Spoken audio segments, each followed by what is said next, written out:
പരിശുദ്ധമായ നാമം വാഴ്ത്തപ്പെടുമാറാകട്ടെ. ദൈവത്തിൻ്റെ ന്യായപ്രമാണം എന്ന ഈ ഫേസ്ബുക്ക് പേജിൽ കൂടെ നിങ്ങളുടെ മധ്യത്തിൽ ടീമായി കടന്നു വരുവാൻ ദൈവം തന്ന ഈ നല്ല അവസരത്തെ ഓർത്ത് ദൈവത്തെ സ്തുതിക്കുന്നു. ദൈവത്തിൻ്റെ ന്യായപ്രമാണം എന്ന ഈ ഫേസ്ബുക്ക് പേജ് പ്രിയ സായിച്ചായനാണ് ആരംഭിച്ചിരിക്കുന്നത്. ആ പേജിലെ പ്രാരംഭ മീറ്റിംഗ് ആണ് ഇത് എന്ന് അറിയുവാനിടയായതിൽ ഞാൻ സന്തോഷിക്കുന്നു. ഇത് അനേകർക്ക് അനുഗ്രഹമായി തീരട്ടെ എന്ന് പ്രാരംഭത്തിൽ ഞാൻ ആശംസിക്കുകയും ചെയ്യുന്നു. പ്രിയമുള്ളവരെ, ചില പാട്ടുകൾ പാടി ദൈവത്തെ സ്തുതിക്കുവാനും ആരാധിക്കുവാനുമാണ് നമ്മൾ കടന്നു വന്നിരിക്കുന്നത്. ദൈവം തന്ന ചില സന്ദേശമുണ്ട്, അതും നിങ്ങളുമായി പങ്കുവെക്കുവാൻ ആഗ്രഹിക്കുന്നു. ഇന്ന് സംസാരിക്കാൻ ആഗ്രഹിക്കുന്ന വിഷയം പുതിയ നിയമത്തിനകത്തെ നിയമം എന്താണ് എന്നാണ് നമ്മൾ ചിന്തിക്കാൻ പോകുന്നത്. എന്നാൽ പ്രാരംഭത്തിൽ ചില ഹിന്ദി പാട്ടുകളും ചില മലയാള പാട്ടുകളും പാടി കർത്താവിനെ ആരാധിച്ച് അതിനുശേഷം നമ്മൾ ദൈവവചനത്തിലേക്ക് വരുന്നതായിരിക്കും. അതുകൊണ്ട് പ്രാർത്ഥനയോടുകൂടി നിങ്ങൾ ഈ മീറ്റിങ്ങിൽ അറ്റൻഡ് ചെയ്താട്ടെ. കണ്ണുകളടയ്ക്കാൻ പ്രാർത്ഥിക്കാം. സ്വർഗീയ പിതാവേ, ഈ സമയത്തിനായി സ്തോത്രം ചെയ്യുന്നു. ഈ ഓൺലൈൻ മാധ്യമത്തിൽ കൂടി ഞങ്ങളെ കാണുന്ന കേൾക്കുന്ന എല്ലാ പ്രിയപ്പെട്ടവരെയും അങ്ങയുടെ കരങ്ങളിൽ ഏൽപ്പിക്കുന്നു. ക്രിസ്തുവിൻ്റെ ദൈവത്തിൻ്റെ ന്യായപ്രമാണം എന്ന ഈ ഫേസ്ബുക്ക് പേജിനെ അങ്ങയുടെ കരങ്ങളിൽ ഏൽപ്പിക്കുന്നു. ഇത് അനേകരുടെ രക്ഷയ്ക്ക് കാരണമായി തീരുവാൻ, അനേകരെ നിത്യതയിലേക്ക് ആദായകരമാക്കുവാൻ ഇത് മുഖാന്തരമായി തീരട്ടെ. ഇതിൻ്റെ പിന്നിൽ പ്രവർത്തിക്കുന്ന സഹിച്ചാനായി സ്തോത്രം. അതിൻ്റെ പിന്നിൽ പ്രവർത്തിക്കുന്ന എല്ലാ പ്രിയപ്പെട്ടവർക്കായി സ്തോത്രം. അനുഗ്രഹിച്ചാട്ടെ. എൻ്റെ കൂടെ ഇന്ന് വർഷിപ്പ് ചെയ്യുന്നതായ പാസ്റ്റർ മാത്യു വർഗീസിനായി സ്തോത്രം, സുധാ വർഗീസിനായി സ്തോത്രം, ജെസി റോബിനായി, അതുപോലെ സ്റ്റീഫൻ വർഗീസിനായി സ്തോത്രം ചെയ്യുന്നു. ഞങ്ങൾ ഒരുമിച്ച് അങ്ങയുടെ സന്നിധിയിലേക്ക് കടന്നു വരുന്നു. തിരുനാമം മഹത്വമെടുക്കണം, യേശുവിൻ നാമത്തിൽ തന്നെ. ആമേൻ. ദൈവം ഈ ആരാധന മുഖാന്തരം നിങ്ങളുടെ ഹൃദയത്തിൽ സമാധാനവും സന്തോഷം തരട്ടെ. പ്രാരംഭത്തിൽ ഒരു ഹിന്ദി പാട്ടാണ് പാടുന്നത്. ഈശോങ്ക ഈശു ഹേതു ദയാ ഓർ കൃപാസെ ഭരാ ഹുവ. ദൈവം അനുഗ്രഹിക്കട്ടെ. മലയാളത്തിലുണ്ട് ഈ പാട്ട്. ദേവാദി ആ പാട്ട് നിങ്ങൾ പാടാൻ പോകുകയാണ്. ദൈവം അനുഗ്രഹിക്കട്ടെ.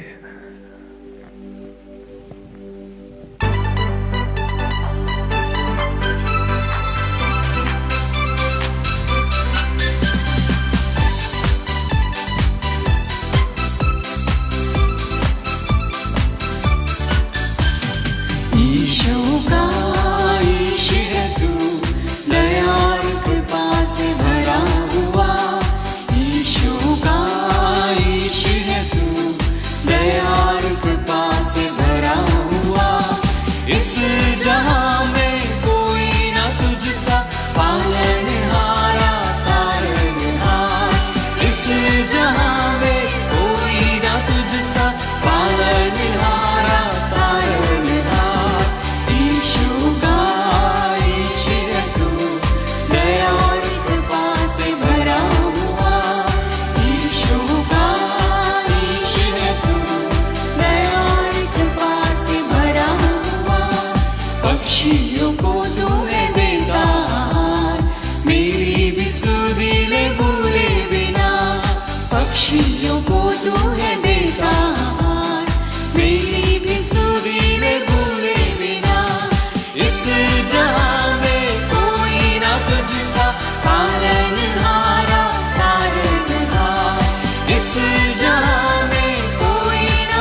Hallelujah. We praise you, Lord. We praise you, Jesus.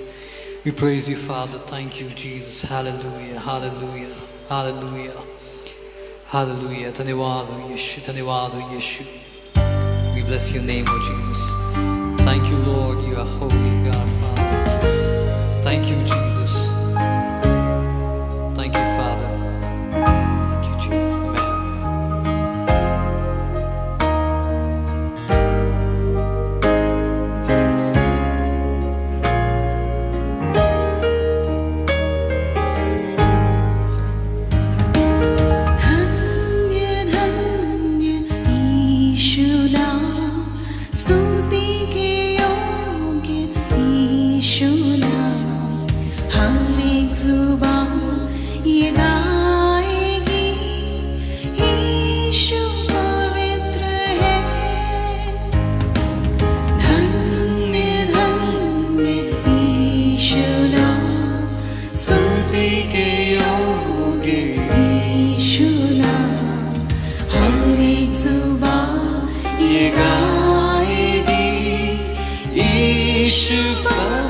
Hallelujah.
Hallelujah.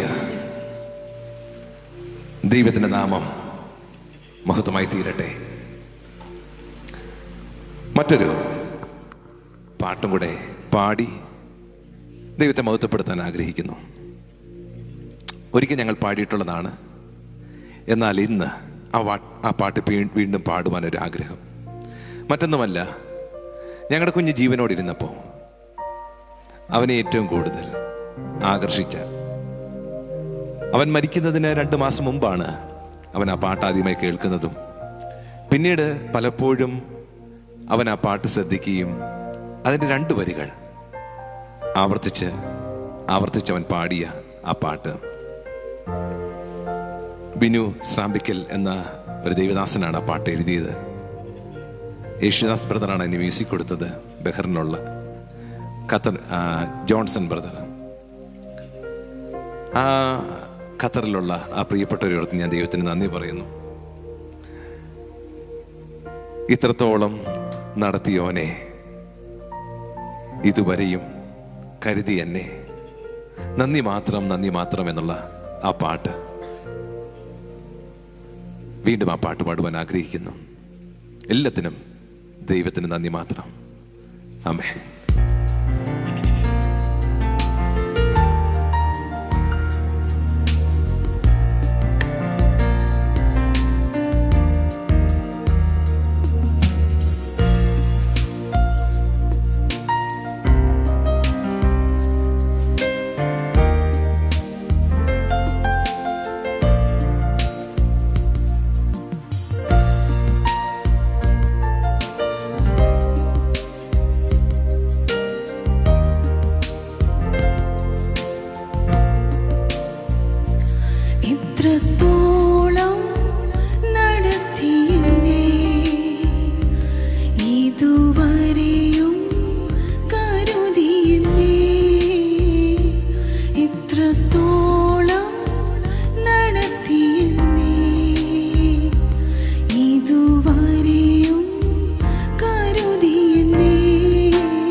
നന്ദി മാത്രം.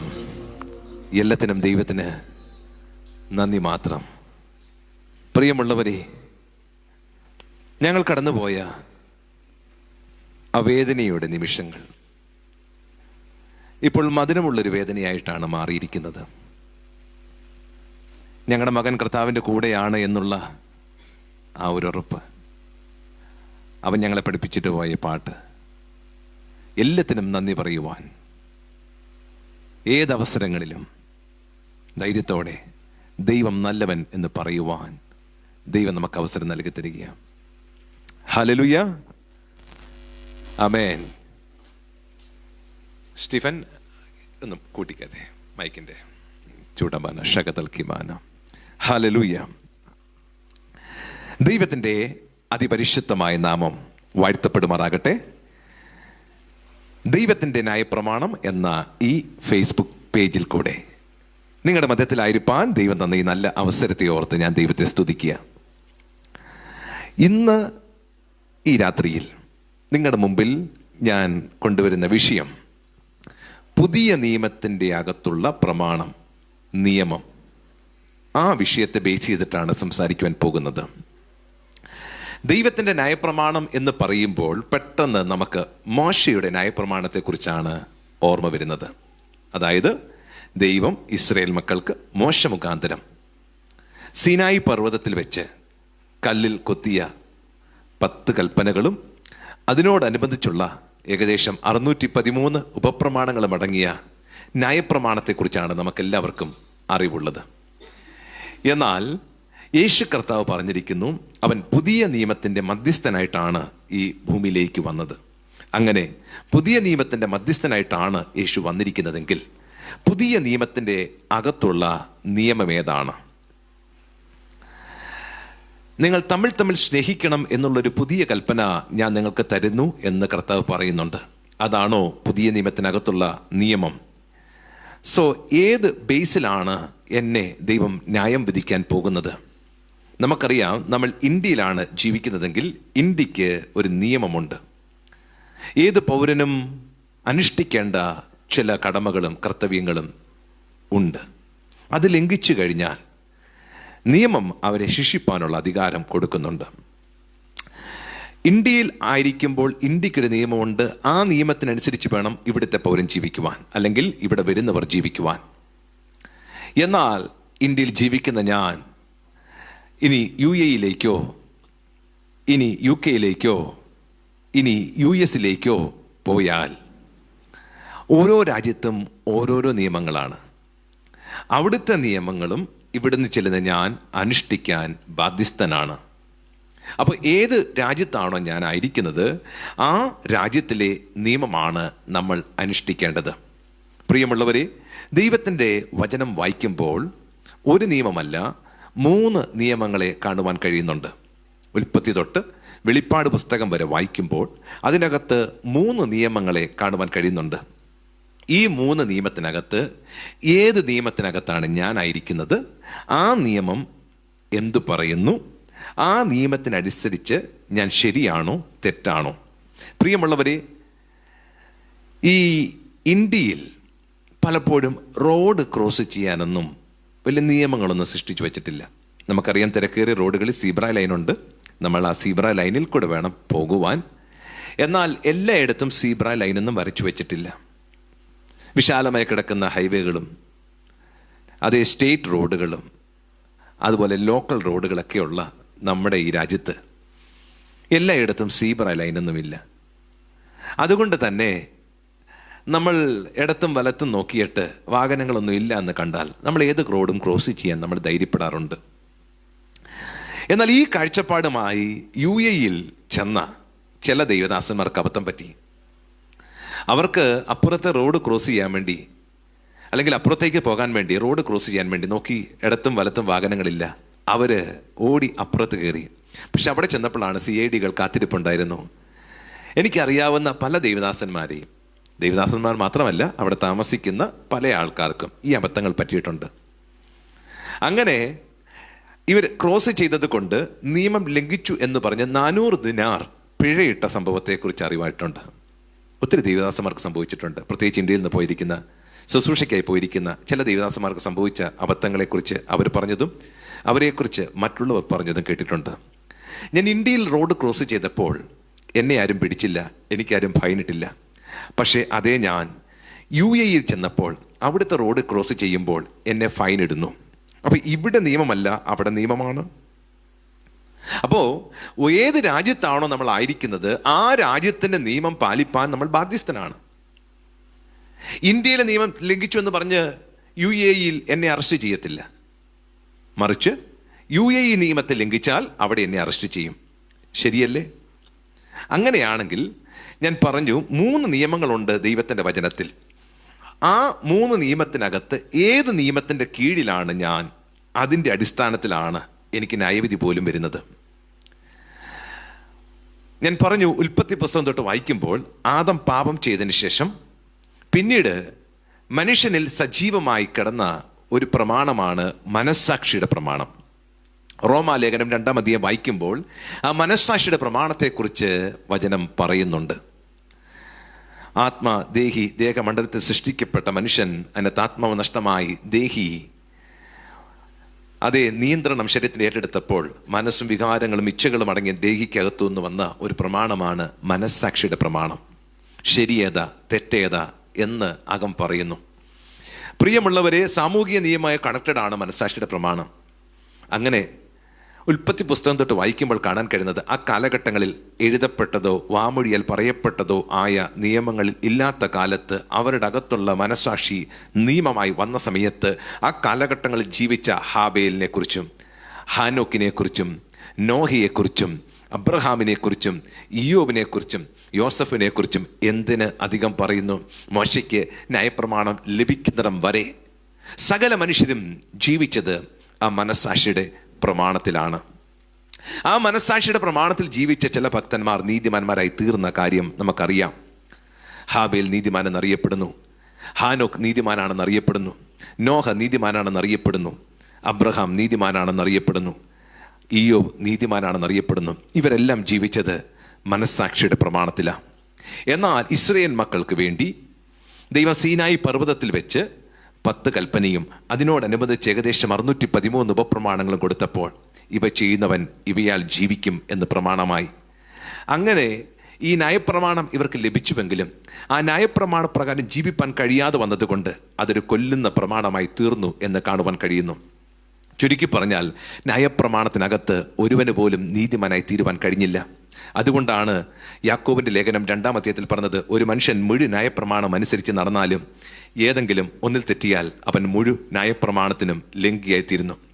അങ്ങനെ രക്ഷയ്ക്കായി കൊടുത്ത ന്യായപ്രമാണം ശിക്ഷയ്ക്ക് കാരണമായി തീർന്നപ്പോൾ റോമർക്ക് എഴുതിയ ലേഖനം 8-ാം അധ്യായം അതിൻ്റെ 3-ാം വാക്യമായി ഇങ്ങനെയാണ് പറഞ്ഞത്, നമ്മുടെ ശരീരത്തിൻ്റെ ബലഹീന നിമിത്തം, ജഡത്താൽ ഉള്ള ബലഹീന നിമിത്തം ന്യായപ്രമാണത്തിന് കഴിയാതിരുന്നതിനെ സാധിപ്പിപ്പാൻ യേശു പാപജഡത്തിന്റെ സാദൃശ്യത്തിലും പാപനിമിത്തവും ഈ ഭൂമിയിലേക്ക് വന്ന് പാപത്തിന് ജഡത്തിൽ ശിക്ഷ വിധിച്ച് ജഡത്തെയല്ല ആത്മാവിനെ അനുസരിച്ച് നടക്കുന്ന നമ്മളിൽ ന്യായപ്രമാണത്തിന്റെ നീതി നിവൃത്തിയാകേണ്ടതിന് തന്നെ എന്ന്.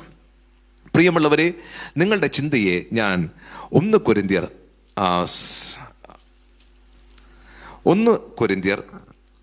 3-ാം അധ്യായത്തിലേക്ക് നിങ്ങളുടെ ശ്രദ്ധയെ ഞാൻ ക്ഷണിക്കുകയാണ്. ചില കാര്യങ്ങൾ പറഞ്ഞിട്ട് ഞാൻ എന്നെ ഏൽപ്പിച്ച സന്ദേശത്തിലേക്ക് ഞാൻ മടങ്ങി വരാം. അവിടെ കാണുന്നത്, എന്നാൽ സഹോദരന്മാരെ, നിങ്ങളോട് എനിക്ക് ആത്മികന്മാരോട് എന്ന പോലെ അല്ല, ജഡികന്മാരോട് എന്ന പോലെ, ക്രിസ്തുവിൽ ശിശുക്കളായവരോട് എന്ന പോലെ മാത്രമേ സംസാരിപ്പാൻ കഴിഞ്ഞുള്ളൂ. ഭക്ഷണമല്ല, പാൽ അത്രേ ഞാൻ നിങ്ങൾക്ക് തന്നത്. ഭക്ഷിപ്പാൻ നിങ്ങൾക്ക് കഴിവില്ലായിരുന്നു, ഇപ്പോഴും കഴിവായിട്ടില്ല. ഇന്നും നിങ്ങൾ ജഡികന്മാരല്ലോ. ശ്രദ്ധിക്കണമേ, വളരെ ഇമ്പോർട്ടൻ്റ് ആയ ചില കാര്യങ്ങളാണ് ഇന്ന് രാത്രി ഞാൻ നിങ്ങളുമായി പങ്കുവെക്കുന്നത്. എന്നാൽ സഹോദരന്മാരെ, നിങ്ങളോട് എനിക്ക് ആത്മികന്മാരോട് എന്ന പോലെ അല്ല, ജഡികന്മാരുടെ എന്ന പോലെ, ക്രിസ്തുവിൽ ശിശുക്കളായവരുടെ എന്ന പോലെ മാത്രമേ സംസാരിപ്പാൻ കഴിഞ്ഞുള്ളൂ. ഭക്ഷണമല്ല, പാൽ അത്രേ നിങ്ങൾക്ക് തന്നത്. ഭക്ഷിപ്പാൻ നിങ്ങൾക്ക് കഴിവില്ലായിരുന്നു, ഇപ്പോഴും കഴിവായിട്ടില്ല. ഇന്നും നിങ്ങൾ ജഡികന്മാരല്ലോ. ഒരു വ്യക്തിയെ നോക്കിയല്ല, ഒരു സഭയെ നോക്കിയാണ് ഈ വാചകം രേഖപ്പെടുത്തിയിരിക്കുന്നത്. നിങ്ങൾ ആത്മീകരല്ല, നിങ്ങൾ ജഡികന്മാരാ, ശിശുക്കളാ. ഞാൻ നിങ്ങൾക്ക് തന്നത് കട്ടിയായിട്ടുള്ള ആഹാരമല്ല, പാലത്രേ. ഭക്ഷിപ്പാൻ ഇപ്പോഴും നിങ്ങൾക്ക് കഴിവായിട്ടില്ല. അതെന്താ കൊരിന്ത്യരെ നിങ്ങൾ ആത്മീകരല്ലാത്തത്? എന്തുകൊണ്ടാ നിങ്ങൾ ജഡികരാണെന്ന് പറയാൻ ഇടയായി തീർന്നത്? ഇതുവരെ തന്നത് കഴിച്ചത് പാലാണെന്ന് പറയുവാൻ കാരണം എന്താ? ഈ കൊരിന്ത്യരെ കുറിച്ച് 1-ാം അധ്യായം 5-ാം വാക്യം തൊട്ട് വായിക്കുമ്പോൾ ഇതേ പൗലോസ് എന്താണ് പറഞ്ഞിരിക്കുന്നത് എന്ന് നോക്കിയാട്ടെ. 4-ാം വാക്യം തൊട്ട് വായിക്കുന്നു, നിങ്ങൾക്ക് ക്രിസ്തുയേശുവിൽ നൽകപ്പെട്ട ദൈവകൃപ നിമിത്തം ഞാൻ എൻ്റെ ദൈവത്തിന് നിങ്ങളെക്കുറിച്ച് എപ്പോഴും സ്തോത്രം ചെയ്യുന്നു. ക്രിസ്തുവിൻ്റെ സാക്ഷ്യം നിങ്ങളിൽ ഉറപ്പായിരിക്കുന്നത് പോലെ അവനിൽ നിങ്ങൾ സകലത്തിലും, വിശേഷാൽ സകല വചനത്തിലും സകല പരിജ്ഞാനത്തിലും സമ്പന്നരായി തീർന്നു. ഇങ്ങനെ നിങ്ങൾ ഒരു കൃപാവരത്തിലും കുറവില്ലാത്തവരായി നമ്മുടെ കർത്താവായ യേശു ക്രിസ്തുവിന്റെ പ്രത്യക്ഷത കാത്തിരിക്കുന്ന നിങ്ങൾ ശിശുക്കളാണ്. നിങ്ങൾ ആത്മീയരല്ല.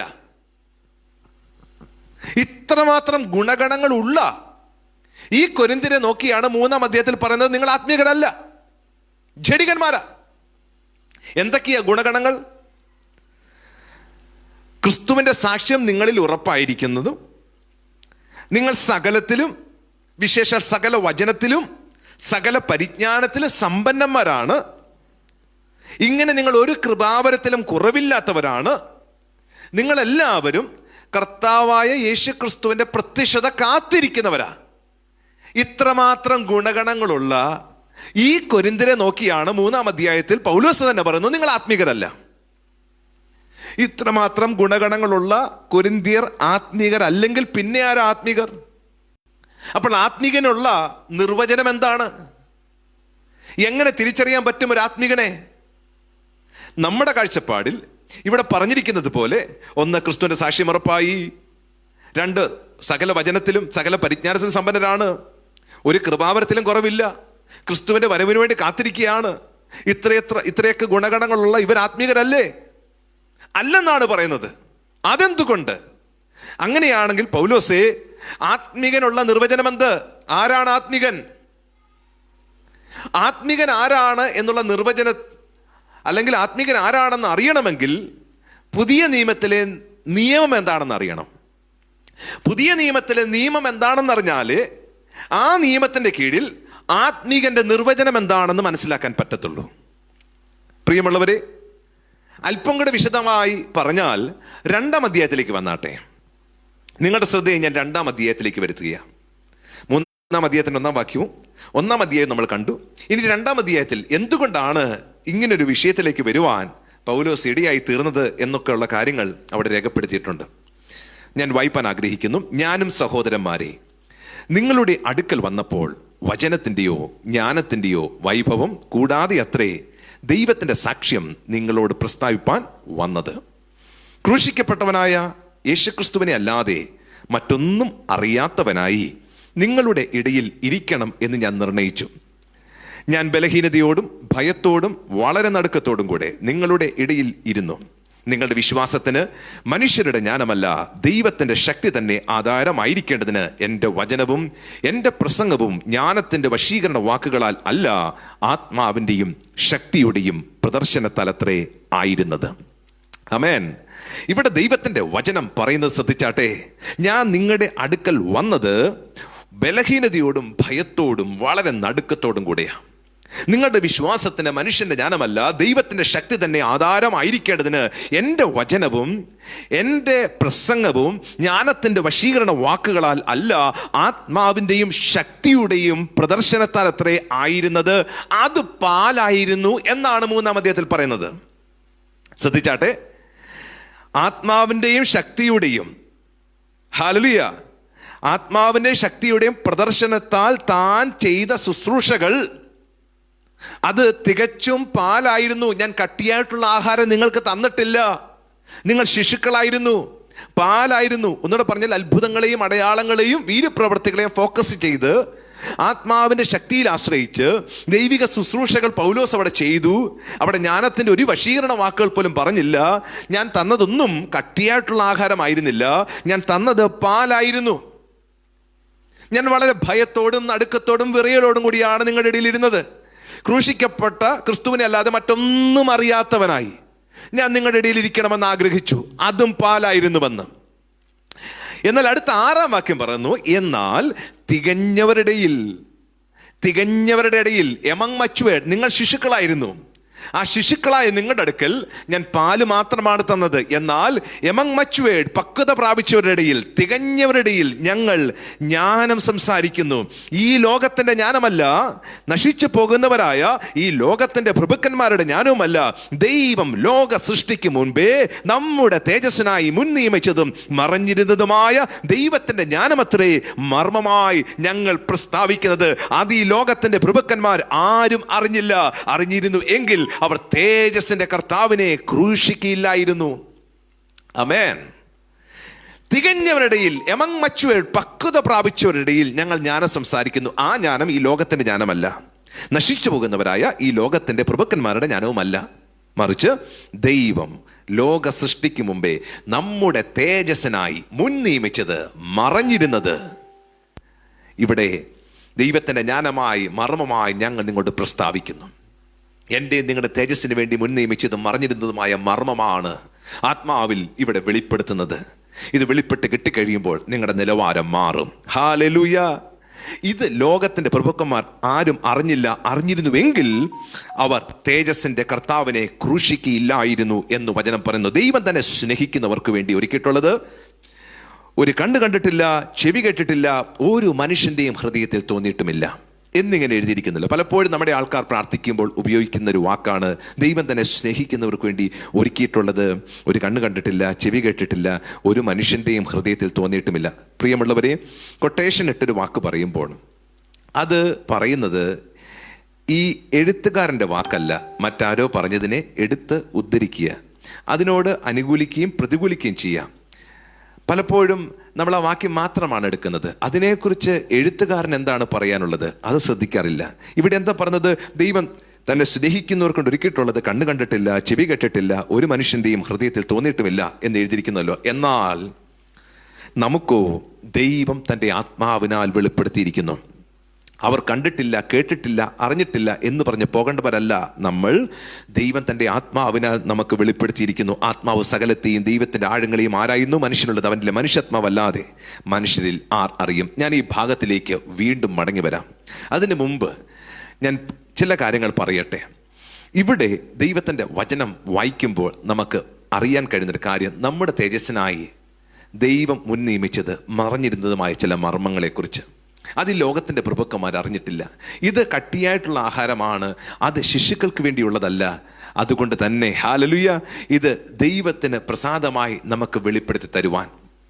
എന്തുകൊണ്ടാണ് ഇവർ ആത്മീകരല്ല എന്ന് പറയാൻ കാരണം, ഈ കാര്യങ്ങളെല്ലാം പറഞ്ഞതിന് ശേഷം പൗലോസ് പറഞ്ഞത്, എന്നാൽ സഹോദരന്മാരെ, നിങ്ങളോട് എനിക്ക് ആത്മീകന്മാരുടെ പോലെയല്ല, ശിശുക്കളായവരുടെ പോലെ, ക്രിസ്തുവിൽ ശിശുക്കളായിരുന്ന പോലെ മാത്രമേ സംസാരിപ്പാൻ കഴിഞ്ഞിട്ടുള്ളൂ. ഭക്ഷണമല്ല, പാലത്ര ഞാൻ നിങ്ങൾക്ക് തന്നത്, ഭക്ഷിപ്പാൻ ഇപ്പോഴും കഴിവായിട്ടില്ല.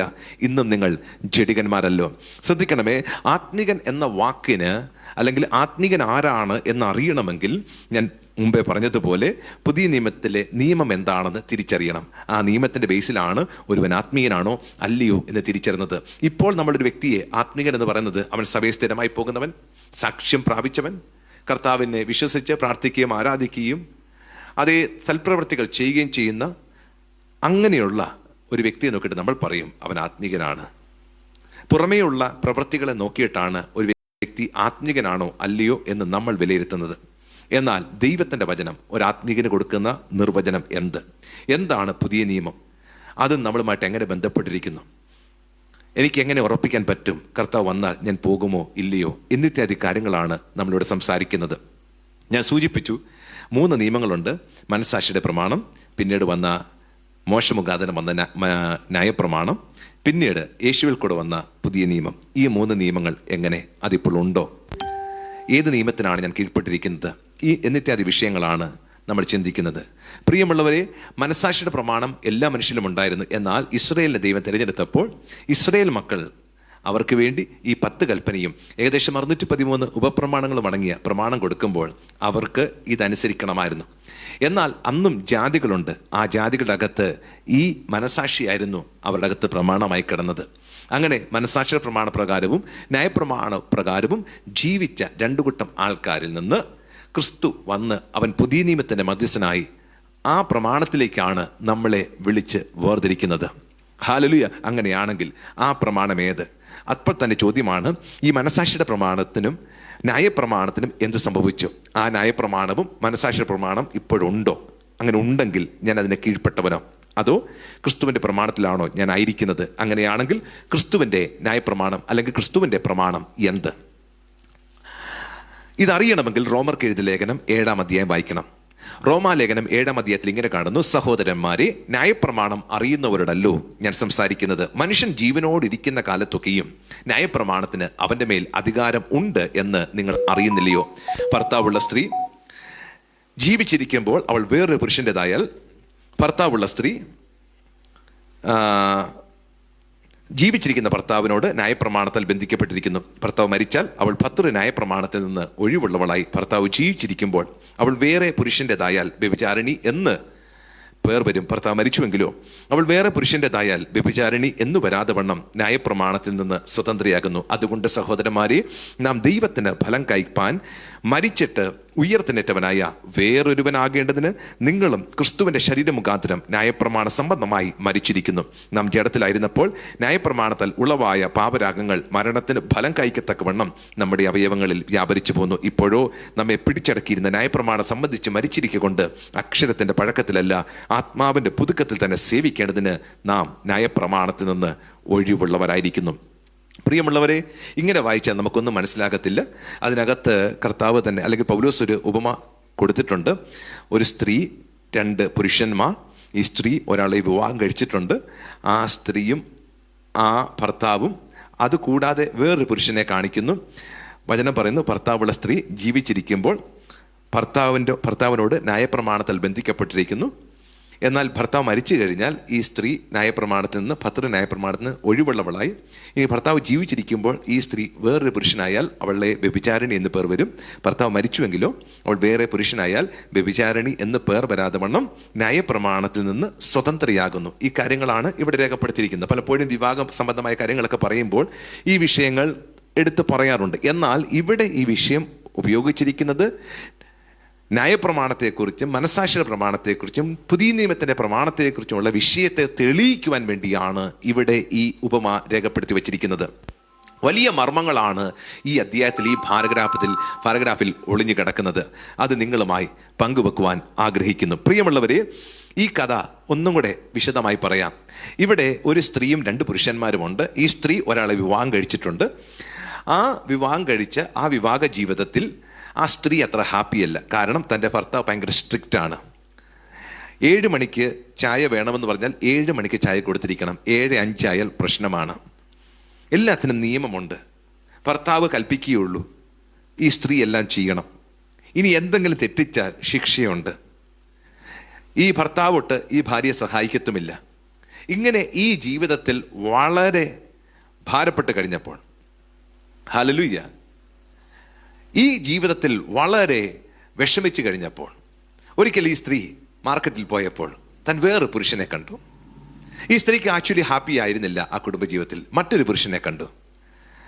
ആ സ്ത്രീക്ക് തോന്നി, ആ പുരുഷനെ എൻ്റെ ഭർത്താവായി കിട്ടിയിരുന്നെങ്കിൽ എത്ര നന്നായിരുന്നു. ഞാൻ സ്വപ്നം കണ്ടതുപോലുള്ളൊരു പുരുഷൻ.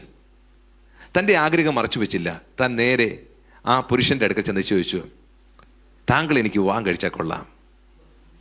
ഈ രണ്ടാമത്തെ വ്യക്തി ഇത് കേട്ട് ആ സ്ത്രീയോട് ചോദിക്കുന്നു, ഓക്കെ, നിനക്ക് എന്നെ വിവാഹം കഴിക്കാൻ താല്പര്യമുണ്ട്, ശരി, ഞാൻ നിന്നെ വിവാഹം കഴിക്കാം.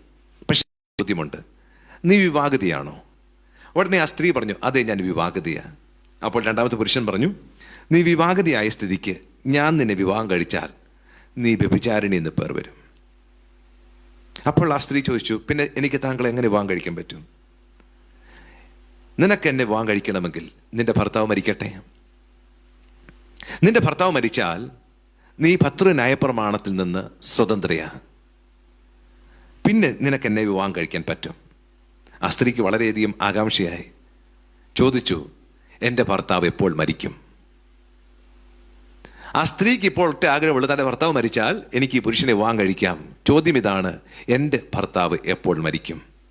അന്നേരമാണ് രണ്ടാമത്തെ പുരുഷൻ ചോദിച്ചു, നിന്റെ ഭർത്താവിൻ്റെ പേരെന്താ? ആ സ്ത്രീ പറഞ്ഞു, എൻ്റെ ഭർത്താവിൻ്റെ പേര് ന്യായപ്രമാണം. പ്രിയമുള്ളവരെ, പ്രമാണം ഒരു ഭർത്താവിൻ്റെ രൂപത്തിലാണ് കിടക്കുന്നത്. ഒന്നെങ്കിൽ മനസ്സാക്ഷിയുടെ പ്രമാണം, നീ ജാതിയാണെങ്കിൽ മനസ്സാക്ഷിയുടെ പ്രമാണം, നീ യഹൂദനാണെങ്കിൽ ന്യായപ്രമാണം. ഇതേതെങ്കിലും ഒരു പ്രമാണത്തിലാണ് നമ്മളെല്ലാം ജനിച്ചു വീണത്. അത് നമ്മുടെ ഭർത്താവായിട്ടാ. ഇതിനകത്തൊരു വലിയ സ്ട്രിക്റ്റ് ഉണ്ട്, ഫ്ലെക്സിബിലിറ്റി ഇല്ല. 7 മണിക്ക് ചായ എന്ന് പറഞ്ഞാൽ 7 മണിക്ക് തന്നെ വന്നിരിക്കണം, 7:05 പറ്റത്തില്ല. ഇവിടെ ദൈവ സ്വർഗത്തിലും മനുഷ്യൻ ഭൂമിയിലും പ്രമാണം കയ്യിൽ എഴുതി കൊടുത്തിട്ടുണ്ട്. വായിച്ചു പഠിച്ച് രാവും പകലും വൈകുന്നേരവും ധ്യാനിച്ച് അതങ്ങ് പ്രാവർത്തികമാക്കണം.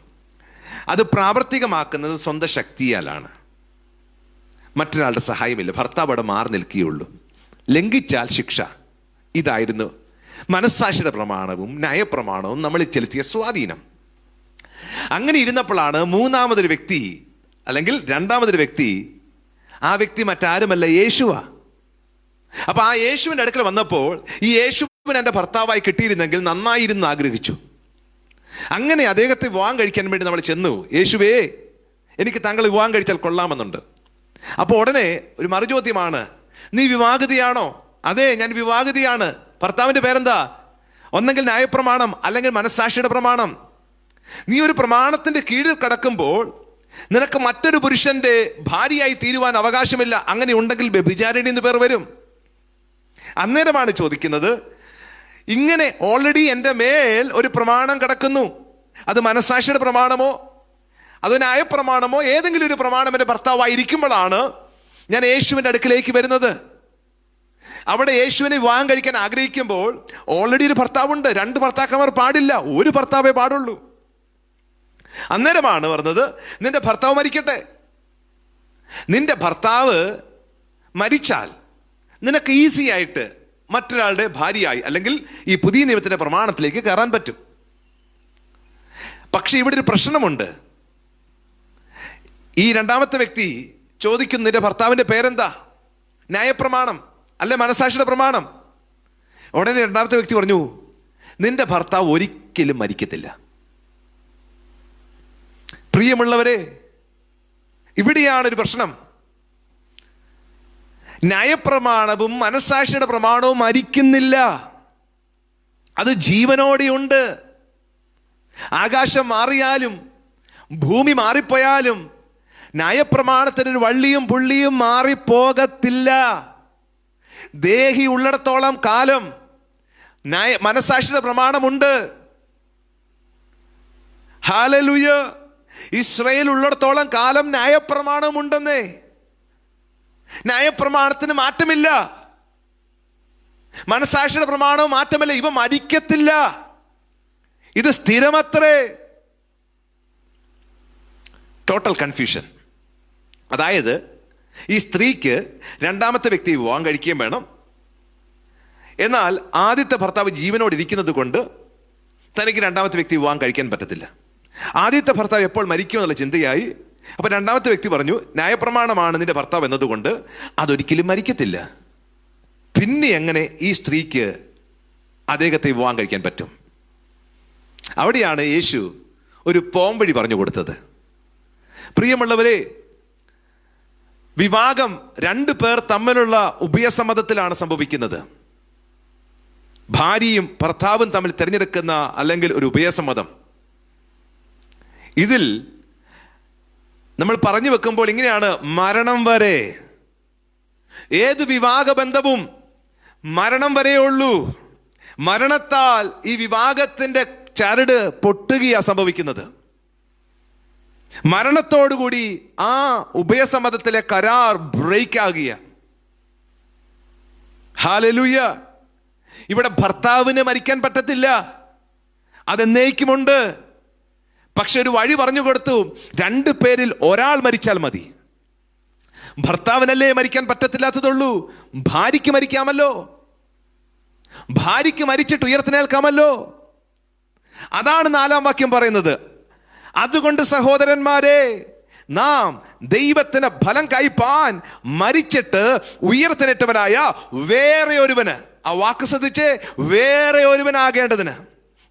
ഒരുവനാകേണ്ടതിന് നിങ്ങളും ക്രിസ്തുവിന്റെ ശരീരമുഖാന്തരം ബന്ധമായി മരിച്ചിരിക്കുന്നു. പ്രിയമുള്ളവരെ, ഇതാണ് സ്നാനം. എന്തിനാ സ്നാനമേറ്റത്? ഞാൻ യേശുവിനോട് ചേരുവാൻ, നല്ല മനസ്സാക്ഷി ഉണ്ടാകുവാൻ, യേശുവിനെ ധരിക്കുവാൻ, അവനോട് കൂടെ മരിച്ച് അടക്കപ്പെട്ട് ഉയർത്തെഴുന്നേൽക്കുവാൻ. എന്തിനാ മരിച്ചത്? യേശുവും ന്യായപ്രമാണത്തിന്റെ കീഴിൽ ജനിച്ചവനായി ഈ ഭൂമിയിലേക്ക് വന്ന് ന്യായപ്രമാണത്തിന് കീഴിലായി ജീവിച്ചത്. എന്നാൽ മരിച്ച് അടക്കപ്പെട്ട് ഉയർത്തെഴുന്നേറ്റപ്പോൾ ന്യായപ്രമാണത്തിന് അവൻ സ്വതന്ത്രനായി, അവൻ പുതിയ നിയമത്തിന്റെ മധ്യസ്ഥനായി യേശു ഉയർത്തെഴുന്നേറ്റു. അതുകൊണ്ട് ആർക്കെങ്കിലും യേശുവിനോട് ചേരണമെങ്കിൽ അവനോട് കൂടെ മരിച്ച് അടക്കപ്പെട്ട് ഉയർത്തെഴുന്നേൽക്കണം. എന്തിന്? പുതിയ പ്രമാണത്തിലേക്ക് കയറുവാൻ. പ്രിയമുള്ളവരെ, സ്നാനം സഭയോട് ചേരുവാനല്ല, പുതിയ പേര് കെട്ടാനല്ല, ക്രിസ്ത്യാനി എന്ന മേൽവിലാസം ഉണ്ടാക്കുവാനല്ല. എന്നെ ഇതുവരെ പിടിച്ചടക്കിയ ഒരു പ്രമാണത്തിൽ നിന്ന് സ്വാതന്ത്ര്യം പ്രാപിച്ച് പഴയ ഭർത്താവിനെ ഉപേക്ഷിച്ച് പുതിയ പ്രമാണത്തിലേക്ക് കയറുവാൻ, യേശുവിനോട് ചേരുവാൻ ഞാൻ സ്നാനമേറ്റു. അതുകൊണ്ടാ 5-ാം അധ്യായം 5-ാം വാക്യം 6-ാം വാക്യം, നാം ജഡത്തിലായിരുന്നപ്പോൾ ന്യായപ്രമാണത്തിൽ ഉളവായ പാപരാഗങ്ങൾ മരണത്തിന് ഫലം കായ്ക്കത്തക്കവണ്ണം നമ്മുടെ അവയവങ്ങളിൽ വ്യാപരിച്ചു പോന്നു. ഇപ്പോഴോ നമ്മെ പിടിച്ചടക്കിയിരുന്ന ന്യായപ്രമാണം സംബന്ധിച്ച്, ആ വാക്ക് ശ്രദ്ധിച്ച്, ഇപ്പോഴോ നമ്മെ പിടിച്ചടക്കിയിരുന്ന ന്യായപ്രമാണം സംബന്ധിച്ച് മരിച്ചിരിക്കൊണ്ട് അക്ഷരത്തിന്റെ പഴക്കത്തിലല്ല ആത്മാവിന്റെ പുതുക്കത്തിൽ തന്നെ സേവിക്കേണ്ടതിന് നാം പ്രമാണത്തിൽ നിന്ന് ഒഴിവുള്ളവരായിരിക്കുന്നു. ന്യായപ്രമാണത്തിൽ നിന്ന് ഒഴിവുള്ളവരായിരിക്കുന്നു. പ്രിയമുള്ളവരെ, ന്യായപ്രമാണം ഇപ്പോഴുമുണ്ട്, മനസ്സാക്ഷിയുടെ പ്രമാണവും ഇപ്പോഴുമുണ്ട്. പക്ഷേ യേശുവിനോട് ചേരുവാൻ സ്നാനമേറ്റ എൻ്റെ മേൽ പഴയ ഭർത്താവിന് അധികാരമില്ല. ഞാൻ പുതിയ സൃഷ്ടിയായി അവനെ കൈക്കൊണ്ടവന്റെ നാമത്തിൽ വിശ്വസിക്കുന്ന ഏവർക്കും ദൈവമക്കളാകുവാൻ അധികാരം കൊടുത്തു. ഒരുവൻ ക്രിസ്തുവിലായാൽ പുതിയ സൃഷ്ടിയാണ്, പഴയത് കഴിഞ്ഞുപോയി, ഇതാ അത് പുതുതായി തീർന്നിരിക്കുന്നു. എൻ്റെ പഴയ മനുഷ്യൻ്റെ മേൽ ഭർത്താവായ ന്യായപ്രമാണമോ മനസ്സാക്ഷിയുടെ പ്രമാണത്തിനോ അധികാരം ഉണ്ടായിരുന്നു. എന്നാൽ ഞാൻ ക്രിസ്തുവിൽ വീണ്ടും ജനിച്ചപ്പോൾ ഇനി എൻ്റെ മേൽ പഴയ പ്രമാണത്തിന് അധികാരമില്ല, പഴയ ഭർത്താവിന് അധികാരമില്ല. മറിച്ച് ഞാൻ യേശുവിനോട് ചേരുവാൻ, പുതിയ നിയമത്തിൻ്റെ പ്രമാണത്തിലേക്ക് വരുവാൻ ഞാൻ സ്നാനമേറ്റവനാണ്. ഇതാണ് സ്നാനം. ഈ വെളിപ്പാടിലേക്കാണ് ജനം കയറി വരേണ്ടത്. അത് തിരിച്ചറിഞ്ഞാൽ എൻ്റെ ശബ്ദം കേൾക്കുന്ന നിങ്ങൾക്ക് സ്നാനമേൽക്കാതിരിക്കാൻ നിവർത്തിയില്ല. കാരണം നിങ്ങൾ സ്നാനപ്പെട്ടില്ലെങ്കിൽ എന്താ കുഴപ്പം? 2 ഭർത്താക്കന്മാരുണ്ടാകും, വ്യഭിചാരിണി എന്ന് പേർ വരും. അത് വരാതിരിക്കണമെങ്കിൽ, നിങ്ങൾ യേശുവിന് മാത്രമുള്ളവരായിരിക്കണമെങ്കിൽ സ്നാനം അനിവാര്യമാ. ഇത് മറന്നു പോകരുതേ. പ്രിയമുള്ളവരെ, പഴയ നിയമത്തിൽ കിടക്കുമ്പോൾ തന്നെ, അല്ല പഴയ നിയമത്തിൽ ന്യായപ്രമാണത്തിൽ ആയിരിക്കുമ്പോൾ തന്നെ ദൈവം ചില വാഗ്ദത്തങ്ങൾ പുതിയ നിയമത്തിൻ്റെ പ്രമാണത്തെക്കുറിച്ച് പറഞ്ഞിട്ടുണ്ട്. ഞാൻ നിങ്ങൾക്ക് വേണ്ടി അതൊന്ന് വായിപ്പാൻ ആഗ്രഹിക്കുന്നു. പ്രത്യേകിച്ച് യിരെമ്യാ പ്രവാചകന്റെ പുസ്തകം 31-ാം അധ്യായം 31 മുതലുള്ള വാക്യങ്ങൾ വായിക്കുമ്പോൾ ഇത് വളരെ വ്യക്തമായി മനസ്സിലാക്കാൻ പറ്റും. കാരണം ന്യായപ്രമാണത്തെക്കുറിച്ച് ഗലാത്യ ലേഖനത്തിലെല്ലാം പറഞ്ഞിട്ടുണ്ട്, ലംഘനങ്ങൾ നിമിത്തം കൂട്ടിച്ചേർത്തതും. അപ്പോൾ ദൈവത്തിൻ്റെ ഒരു വാഗ്ദത്തം ഉണ്ടായിരുന്നു പുതിയ പ്രമാണത്തെക്കുറിച്ച്, പുതിയ നിയമത്തെക്കുറിച്ച്. ഞാൻ നിങ്ങൾക്ക് വേണ്ടി വായിക്കുന്നു യിരെമ്യാ പ്രവചനം 31 മുതലുള്ള വാക്യങ്ങൾ. ഞാൻ ഇസ്രായേൽ ഗ്രഹത്തോടും യഹൂദ ഗ്രഹത്തോടും പുതിയൊരു നിയമം ചെയ്യുന്ന കാലം വരുമെന്ന് യഹോവയുടെ അരുളപ്പാട്. ഞാൻ അവരുടെ പിതാക്കന്മാരെ കൈക്ക് പിടിച്ച് മിസ്രയീം ദേശത്ത് നിന്ന് കൊണ്ടുവന്ന നാളിൽ ഞാൻ അവരോട് ചെയ്ത നിയമം പോലെയല്ല. ഞാൻ അവർക്ക് ഭർത്താവായിരുന്നിട്ടും, ശ്രദ്ധിക്കണമേ, ഇവിടെ വചനം പറയുന്നു, ഞാൻ അവർക്ക് ഭർത്താവായിരുന്നിട്ടും അവർ എൻ്റെ നിയമം ലംഘിച്ചു കളഞ്ഞുവെന്ന് യഹോവയുടെ അരുളപ്പാട്. എന്നാൽ ഈ കാലം കഴിഞ്ഞ ശേഷം ഞാൻ ഇസ്രായേൽ ഗ്രഹത്തോട് ചെയ്യുവാനിരിക്കുന്ന നിയമം ഇങ്ങനെയാകുന്നു: ഞാൻ എൻ്റെ ന്യായപ്രമാണം അവരുടെ ഉള്ളിലാക്കി അവരുടെ ഹൃദയങ്ങളിൽ എഴുതും.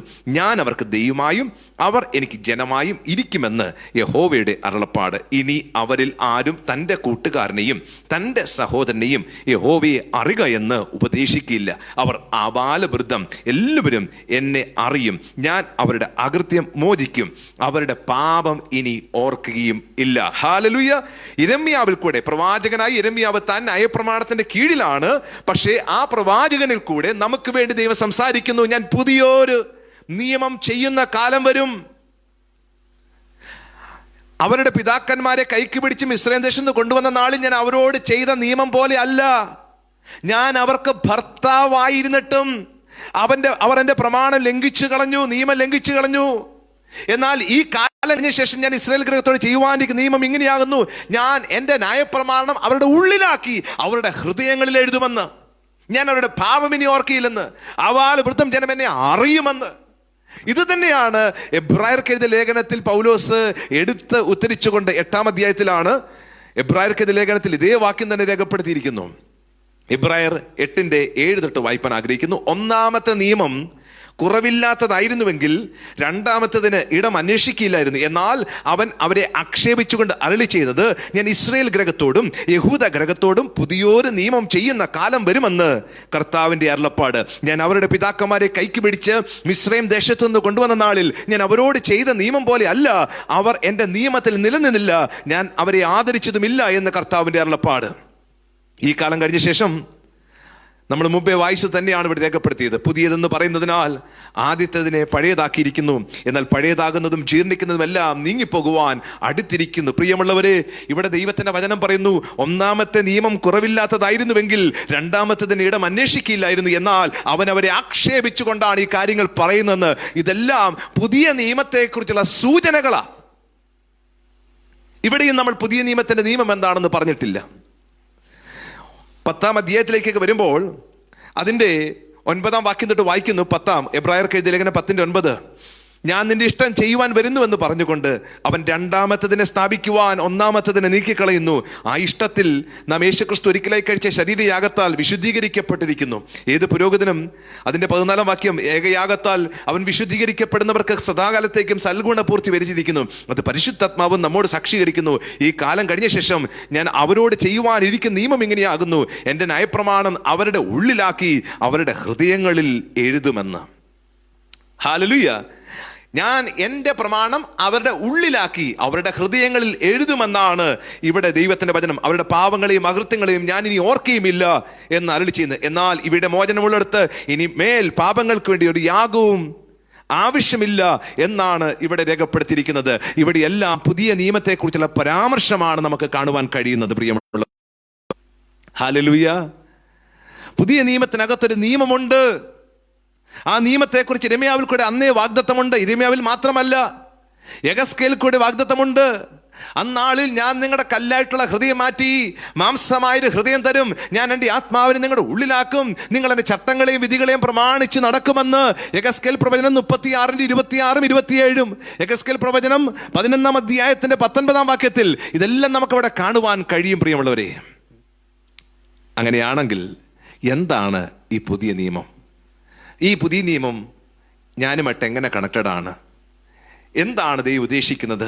പുതിയ നിയമത്തിനകത്തുള്ള എല്ലാ പുസ്തകങ്ങളും വായിച്ചു നോക്കിയാൽ ആ നിയമത്തെ നിങ്ങൾക്ക് കാണാൻ പറ്റത്തില്ല.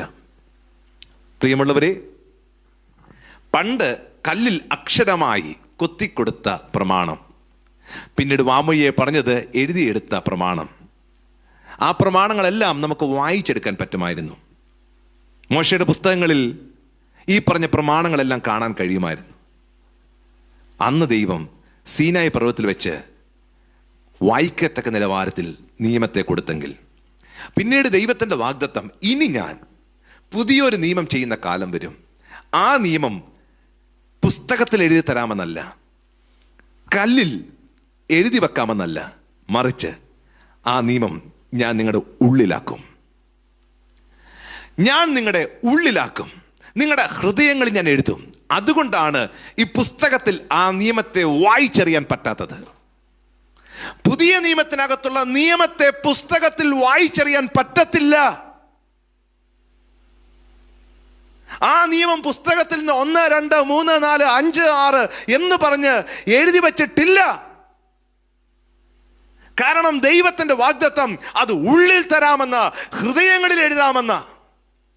അങ്ങനെയാണെങ്കിൽ ഏതാ നിയമം? വായിച്ചേ.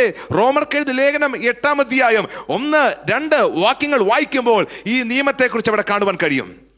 റോമർക്കെഴുതിയ ലേഖനം 8-ാം അധ്യായം 1, 2 വാക്യങ്ങൾ. അതുകൊണ്ട് ഇപ്പോൾ ക്രിസ്തു യേശുവിൽ ഉള്ളവർക്ക് ഒരു ശിക്ഷാവിധിയും ഇല്ല. ജീവന്റെ ആത്മാവിന്റെ പ്രമാണം എനിക്ക് പാപത്തിന്റെയും മരണത്തിന്റെയും പ്രമാണത്തിൽ നിന്ന് ക്രിസ്തു യേശുവിൽ സ്വാതന്ത്ര്യം വരുത്തിയിരിക്കുന്നു. പ്രിയമുള്ളവരെ, ജീവന്റെ ആത്മാവിന്റെ പ്രമാണം എന്നൊരു പ്രമാണമാ ദൈവത്തിന്റെ ആത്മാവ് നമുക്ക് വേണ്ടി നൽകി തന്നിരിക്കുന്നത്. അതുകൊണ്ട് ഇപ്പോൾ ക്രിസ്തു യേശുവിൽ ഉള്ളവർക്ക് ഒരു ശിക്ഷാവിധിയുമില്ല. ഇംഗ്ലീഷിൽ ഒരു സെന്റൻസും കൂടെ ആഡ് ചെയ്തിട്ടുണ്ട്. ജഡത്തെയല്ല, ആത്മാവിനെ അനുസരിച്ച് നടക്കുന്ന ഇപ്പോൾ ക്രിസ്തു യേശുവിലുള്ളവർക്ക് ഒരു ശിക്ഷാവിധിയുമില്ല. ജീവന്റെ ആത്മാവിന്റെ പ്രമാണം എനിക്ക് പാപത്തിന്റെയും മരണത്തിന്റെയും പ്രമാണത്തിൽ നിന്ന് ക്രിസ്തുയേശുവിൽ സ്വാതന്ത്ര്യം വരുത്തിയിരിക്കുന്നു. പ്രിയമുള്ളവരെ, ന്യായപ്രമാണവും പാപപ്രമാണവും ചേർന്നപ്പോൾ അത് മരണത്തിന്റെ പ്രമാണത്തെ എന്നിൽ ഉളവാക്കി. അങ്ങനെ ഈ പ്രമാണങ്ങളെല്ലാം അതേ ഭൂഗുരുത്താകർഷണം പോലെ എന്നെ തഴോട്ട് പിടിച്ച് വലിക്കുമ്പോൾ, നിങ്ങൾക്കറിയാമല്ലോ ഏത് വസ്തുവിനെയും ഈ ഭൂമിയിൽ ഉറപ്പിച്ചു നിർത്തുന്നത് ഭൂഗുരുത്ത ആകർഷണ നിയമമാണ്, ദ ലോ ഓഫ് ഗ്രാവിറ്റി. എന്നാൽ ഈ നിയമം നിലനിൽക്കുമ്പോൾ തന്നെ ഈ ശക്തിയെ അതിജീവിച്ചുകൊണ്ട് നമ്മൾ റോക്കറ്റുകൾ, അതേ സാറ്റലൈറ്റുകൾ ആകാശത്തിലേക്ക് അതേ ഹാലലി നമ്മൾ അയക്കാറുണ്ട്. എന്ന് പറഞ്ഞാൽ ഈ ഭൂഗുരുത്ത ആകർഷണ ബലത്തെ ഭേദിച്ചുകൊണ്ട് മറ്റൊരു ശക്തി ഉയരത്തിലേക്ക് പോകുന്നത് പോലെ ഈ പാപപ്രമാണവും ന്യായപ്രമാണവും ചേർന്ന് മരണത്തിന്റെ പ്രമാണം എന്നിൽ ഉളവാക്കി എന്നെ തഴോട്ട് പിടിച്ച് വലിച്ചപ്പോൾ അതിനെ അതിജീവിക്കുവാൻ മറ്റൊരു പ്രമാണം എൻ്റെ ഉള്ളിൽ ദൈവം ഇട്ടു. അത് ജീവന്റെ ആത്മാവിന്റെ പ്രമാണമാ. ഹല്ലേലൂയ! എന്താ ഈ ജീവന്റെ ആത്മാവിന്റെ പ്രമാണം? പ്രിയമുള്ളവരെ, നിക്കോദെമോസ് ഒരു രാത്രിയിൽ യേശുവിന്റെ അടുക്കൽ വന്നേച്ച് യേശു ചെയ്ത കാര്യങ്ങളെല്ലാം ചൂണ്ടിക്കാട്ടിട്ട് പറഞ്ഞു, നീ മുകളിൽ നിന്ന് വന്നവനല്ല എങ്കിൽ ഇതൊന്നും ചെയ്യുവാൻ കഴിയത്തില്ല. അവന്റെ അപ്രീസിയേഷൻ കേൾക്കുവാൻ വേണ്ടിയല്ല യേശു അവിടെ വന്നത്. യേശു അവനെ നോക്കി ഒറ്റ കാര്യം പറഞ്ഞു, ആമേൻ ആമേൻ ഞാൻ നിന്നോട് പറഞ്ഞു, നീ വീണ്ടും ജനിച്ചില്ല എങ്കിൽ ദൈവരാജ്യത്തിൽ പ്രവേശിപ്പാൻ കഴിയത്തില്ല. അവൻ ഉടനടി ചോദിക്കുക, ഞാൻ ഇത്രയും വൃദ്ധനായ ശേഷം അമ്മയുടെ ഉദരത്തിൽ കടന്നു വീണ്ടും ജനിപ്പാൻ കഴിയുമോ? യേശു പറഞ്ഞു, ആമേൻ ആമേൻ ഞാൻ നിന്നോട് പറഞ്ഞു, വെള്ളത്താലും ആത്മാവിനാലും വീണ്ടും ജനിച്ചില്ല എങ്കിൽ ദൈവരാജ്യത്തിൽ പ്രവേശിപ്പാൻ കഴിയത്തില്ല. എങ്ങനെയാ വെള്ളത്താലും ആത്മാവിനാലും വീണ്ടും ജനിക്കുക? ഹല്ലേലൂയ! വെള്ളത്താലും ആത്മാവിനാലും എങ്ങനെയാ വീണ്ടും ജനിക്കുക? ദൈവത്തിന്റെ വചനം പറഞ്ഞു, അവനെ കൈക്കൊണ്ട് അവന്റെ നാമത്തിൽ വിശ്വസിക്കുന്ന ഏവർക്കും ദൈവത്തിന്റെ മക്കളാകുവാൻ അധികാരം കൊടുത്തു. എങ്ങനെയാ മക്കളായി തീരുന്നത്? അവനെ കൈക്കൊള്ളണം. എങ്ങനെയാ കൈക്കൊള്ളുന്നത്? യേശുവിനെ കർത്താവെന്ന് വായ്കൊണ്ട് ഏറ്റുപറയുകയും ദൈവം അവനെ മരിച്ചവരുടെ ഇടയിൽ നിന്ന് ഉയർത്തെഴുന്നേൽപ്പിച്ചു എന്ന് വിശ്വസിക്കുകയും ചെയ്താൽ മാത്രമേ നീ അതേ രക്ഷിക്കപ്പെടത്തുള്ളൂ. ഹല്ലേലൂയ! യേശുവിനെ കർത്താവെന്ന് വായ്കൊണ്ട് ഏറ്റുപറയണം. എങ്ങനെയാ ഒരു വ്യക്തിക്ക് യേശുവിനെ കർത്താവെന്ന് വാഗൊണ്ട് ഏറ്റുപറയുവാൻ കഴിയുക? ദൈവത്തിന്റെ വചനം പറയുന്നു, പരിശുദ്ധാത്മാവിൽ അല്ലാതെ ആർക്കും യേശുവിനെ കർത്താവെന്ന് വായ്കൊണ്ട് ഏറ്റുപറയുവാൻ കഴിയത്തില്ല. പ്രിയമുള്ളവരെ, ഹല്ലേലൂയ! അപ്പോ ഒരു വ്യക്തി എങ്ങനെയാ? വെള്ളത്താൽ. ശ്രദ്ധിക്കണമേ, വെള്ളം സ്നാനത്തെ കാണിക്കുന്നു, വെള്ളം വചനത്തെ കാണിക്കുന്നു. വചനത്താലും ഈ വചനം പറഞ്ഞ സ്നാനത്താലും എന്ന് പറഞ്ഞാൽ എൻ്റെ പഴയ മനുഷ്യനെ കുഴിച്ചിട്ട് പുതിയ മനുഷ്യനായി തീരണം. ആ പുതിയ മനുഷ്യനായി ഉയർത്തുവരുന്ന എങ്ങനെ? ആത്മാവിനാൽ. പഴയ വെള്ളം എൻ്റെ മരണത്തെ കാണിക്കുമ്പോൾ ആത്മാവ് എൻ്റെ ജീവനെ കാണിക്കുക. ഇങ്ങനെ വെള്ളത്താലും ആത്മാവിനാൽ ഞാൻ വീണ്ടും ജനിക്കണം. ആമേൻ. പ്രിയമുള്ളവരെ, ദൈവം ആദമിനെ സൃഷ്ടിച്ചപ്പോൾ മണ്ണുകൊണ്ട് മെനഞ്ഞ അവന്റെ മൂക്കിൽ ജീവശ്വാസം ഊതി ജീവനുള്ള ദേഹിയായി തീർന്നു. ആത്മാവും ദേഹവും ചേർന്നപ്പോഴാണ് ദേഹി വരുന്നത്. എന്നിട്ട് പറഞ്ഞാൽ ന്യൂമ എന്ന വാക്കാണ് ശ്വാസത്തിന് ഉപയോഗിച്ചിരിക്കുന്നത്. അത് ആത്മാവിനെ കാണിക്കുന്നു. അങ്ങനെ ആത്മാവും ശരീരവും കൂടെ ചേർന്നപ്പോൾ തേർഡ് പേഴ്സണായി he became a living soul, ജീവനുള്ള ദേഹിയായി. അതുകൊണ്ട് തന്നെയാണ് സോളിന് ആത്മാവിന്റെ സ്വഭാവമുണ്ട്, ശരീരത്തിന്റെ സ്വഭാവമുണ്ട്. ഹല്ലേലൂയ! ആത്മാവിന്റെ സ്വഭാവവും ശരീരത്തിന്റെ സ്വഭാവവും കൂടെ ചേർന്നാണ് സോൾ ഉണ്ടായിരിക്കുന്നത്. എന്നാൽ സോൾ പെർഫെക്റ്റ്ലി കൺട്രോൾഡ് ആയി തീരണമെങ്കിൽ ആത്മാവ് നിയന്ത്രിക്കണം. അങ്ങനെ ആത്മനിയന്ത്രണത്തിലായിരുന്നു മനുഷ്യൻ. എന്നാൽ ആദം പാപം ചെയ്തപ്പോൾ ദൈവാത്മാവ് നഷ്ടമാകുകയും സോളിന്റെ മേലുള്ള കൺട്രോൾ ശരീരം ഏറ്റെടുക്കുകയും ചെയ്തു. അങ്ങനെ സോളിലാണ് പിന്നീട്, ശരീരം എന്ന് പറഞ്ഞ നിർജീവമാണെങ്കിലും ശരീരത്തോട് ചേർന്നിരിക്കുന്നതുകൊണ്ട് സോളാണ് പിന്നീട് നിയന്ത്രണം ഏറ്റെടുത്തത്. ശ്രദ്ധിക്കണമേ, ആത്മാവ് നിയന്ത്രണം മാറ്റിയപ്പോൾ പിന്നീട് സോളാണ് നിയന്ത്രണം വരുന്നത്. അത് ദേഹവും അത് മനസ്സും വികാരവും ഇച്ഛകളും അടങ്ങിയ സോൾ, ദേഹി, അത് ശരീരവുമായി കണക്റ്റഡ് ആണ്. അതെപ്പോഴും ജഡത്തിനെ കുറിച്ച് ചിന്തിക്കുന്നു. അതുകൊണ്ടാണ് ജഡീയ മനുഷ്യൻ ജഡം എന്നൊരു വാക്കുകൊണ്ട് ഉപയോഗിക്കുന്നത്. പ്രിയമുള്ളവരെ, പിന്നീടുള്ള സകല മനുഷ്യരും ഈ സോളിനാൽ നിയന്ത്രിക്കപ്പെട്ടവരാ. അങ്ങനെയാണ് മനസ്സാക്ഷി അവിടെ ഉണ്ടാകുകയും മനസ്സാക്ഷി നിയന്ത്രിക്കുകയും ചെയ്യുന്നത്. ഈ മനസ്സാക്ഷി സോളിൽ നിന്ന് വന്നതാണ്. ഈ മനസ്സാക്ഷിയെ, ഈ സോളിനെ നിയന്ത്രിക്കുവാൻ വേണ്ടിയാണ് ദൈവം ഇസ്രായേൽ മക്കൾക്ക് ന്യായപ്രമാണം കൊടുത്തത്. പ്രിയമുള്ളവരെ, ഒരു കല്ലുകൊണ്ട് സ്ട്രീറ്റ് ലൈറ്റ് എറിഞ്ഞു പൊട്ടിക്കണമെന്ന് എനിക്ക് ആഗ്രഹം വരുമ്പോൾ അതെന്തുകൊണ്ടാണ് ഞാൻ പൊട്ടിക്കാതിരിക്കുന്നത്? ഞാൻ പൊട്ടിച്ചു കഴിഞ്ഞാൽ ആരെങ്കിലും കണ്ടാൽ നിയമം പറയുന്നു, ഇവൻ നിയമലംഘിയാണ്, പബ്ലിക് പ്രോപ്പർട്ടി നശിപ്പിച്ചു, അതുകൊണ്ട് ഇവനെ അകത്തിടുക എന്ന് പറഞ്ഞാൽ നിയമത്തിന് എന്നെ ശിക്ഷിക്കാൻ കഴിയും. അപ്പോൾ ശിക്ഷയെക്കുറിച്ചുള്ള ഭയം ഒരു പരിധിവരെ എൻ്റെ സോളിനെ നിയന്ത്രിക്കാൻ പറ്റി. മനസ്സാക്ഷിയുടെ പ്രമാണത്തിൽ മാത്രം നിൽക്കാതെ വന്നപ്പോഴാണ് രാജ്യങ്ങളെല്ലാം നിയമങ്ങൾ ഉണ്ടാക്കിയത്. എന്തിനാ? ശിക്ഷയെക്കുറിച്ചുള്ള ഭയം കൊണ്ട് അവൻ എന്ത് ചെയ്യണം? മനസ്സോടെ ജീവിക്കണം. അകത്ത് തെറ്റ് ചെയ്യാൻ ആഗ്രഹമുണ്ടെങ്കിലും ശിക്ഷയെ പേടിച്ച് പലരും മാന്യന്മാരെ നടക്കുക. ഇതാ ന്യായപ്രമാണം ചെയ്തത്. എന്ന് പറഞ്ഞാൽ പഴയ നിയമത്തിനകത്ത് ഒരു മനുഷ്യന് കൊല്ലണമെന്ന് ആഗ്രഹം വന്നാലും പാപമാകത്തില്ല, പക്ഷെ കൊന്നാൽ, കത്തി കൊണ്ട് കുത്തിയാൽ അവൻ പാപിയായി. പക്ഷെ പുതിയ നിയമത്തിലേക്ക് വരുമ്പോൾ അകത്ത് ചിന്ത വന്നാലും പാപിയായി. ഞാൻ അങ്ങോട്ടേക്ക് പോകുന്നില്ല, ദൈവം അനുവദിച്ചാൽ മറ്റൊരു സമയത്ത് ആ ടോപ്പിക്കുകളൊക്കെ എടുക്കാം. പ്രിയമുള്ളവരെ, ഞാൻ ജനറലി പറയട്ടെ, ന്യായപ്രമാണം എവിടെയാണോ പരാജയപ്പെട്ടത് അവിടെയാണ് പുതിയ നിയമത്തിന്റെ മധ്യസ്ഥനായിട്ട് യേശു വരുന്നത്. ഞാൻ പറഞ്ഞത്, പഴയ നിയമത്തിനകത്ത് ആരുടെയും അകത്ത് പരിശുദ്ധാത്മാവില്ലായിരുന്നു. അതുകൊണ്ട് ദാവീദ് പറഞ്ഞത്, ദൈവമേ, നിർമ്മലമായൊരു ഹൃദയം സൃഷ്ടിച്ച് സ്ഥിരമായൊരു ആത്മാവിനെ എന്നിൽ പുതുക്കണം. താൻ പ്രാർത്ഥിച്ചു, തനിക്ക് ലഭിച്ചില്ല. പക്ഷേ യെഹെസ്കേലിൽ കൂടെ പിന്നീട് വാഗ്ദത്തം വരികയാണ്, അന്നാളിൽ ഞാൻ നിങ്ങളുടെ കല്ലായിട്ടുള്ള ഹൃദയം മാറ്റി മാംസമായൊരു ഹൃദയം തരാൻ പോകുക. ഞാൻ എൻ്റെ ആത്മാവിനെ നിങ്ങളുടെ ഉള്ളിൽ ആക്കുവാൻ പോകുക. നിങ്ങൾ എൻ്റെ ചട്ടങ്ങളെയും വിധികളെയും പ്രമാണിച്ചു. പറയുന്നത് അഭിഷേകത്തെക്കുറിച്ചല്ല. പരിശുദ്ധാത്മാവ് മേൽ വരും, പരിശുദ്ധാത്മാവ് നമ്മുടെ അകത്ത് വരും, പരിശുദ്ധാത്മാവ് നമ്മുടെ കൂടെ വരും. ഈ സന്ദേശം ഞാൻ ഒരിക്കൽ എടുത്തിരുന്നു. പ്രിയമുള്ളവരെ, ഇതകത്ത് വരുന്ന ആത്മാവിനെ കുറിച്ച് പഴയ നിയമത്തിൽ ആരുടെയും അകത്തില്ല, മേലുണ്ടായിരുന്നു. ശിംശോന്റെ മേൽ വന്നു, ദാവീദിന്റെ മേൽ വന്നു, പ്രവാചകന്മാരുടെ മേൽ വന്നു. അത് വരും, ഒരു കാര്യം ചെയ്യും, തിരിച്ചു പോകും. സ്ഥിരമായിരുന്നില്ല. എന്നാൽ അവരെ നിയന്ത്രിപ്പാൻ, നയിപ്പാൻ അകത്ത് ദൈവാത്മാവില്ലായിരുന്നു. എന്നാൽ ഒരുവൻ ക്രിസ്തുവിലാകുമ്പോൾ വചനം പറയുന്നു, ആദമിൽ നഷ്ടപ്പെട്ട ദൈവത്തിന്റെ ആത്മാവ് സ്ഥിരമായി വസിപ്പാൻ ആ വ്യക്തിയുടെ അകത്തേക്ക് മടങ്ങി വരുന്നു. ഇതിനെയാണ് ആത്മാവിന്റെ വീണ്ടെടുപ്പ് എന്ന് പറയുന്നത്. ഇങ്ങനെ ആത്മാവിന്റെ വീണ്ടെടുപ്പ് നടന്നവരാണ് ദൈവത്തിന്റെ മക്കൾ. അതുകൊണ്ടാണ് റോമാലേഖനം 8-ാം അധ്യായം അതിന്റെ 14 മുതൽ ഇങ്ങനെ പറയുന്നു, ദൈവാത്മാവ് നയിക്കുന്ന ഏവരും ദൈവത്തിന്റെ മക്കളാകുന്നു. നാം പിന്നെയും ഭയപ്പെടേണ്ടതിന് ദാസ്യത്വത്തിന്റെ ആത്മാവിനല്ല, അബ്ബാ, പിതാവേ എന്ന് വിളിക്കുന്ന പുത്രത്വത്തിന്റെ ആത്മാവിനത്രേ നാം പ്രാപിച്ചത്. ആത്മാവ് താനും നമ്മുടെ ആത്മാവോട് കൂടെ സാക്ഷ്യം പറയുന്നു, നാം അഖിലാണ്ടത്തിന്റെ ഉടയവന്റെ മക്കൾ. പ്രിയമുള്ളവരെ, നിങ്ങളുടെ അകത്ത് ദൈവത്തിന്റെ ആത്മാവ് ഉണ്ടെങ്കിൽ മാത്രമേ ദൈവത്തിന്റെ മക്കളായി തീരുവാൻ കഴിയത്തുള്ളൂ.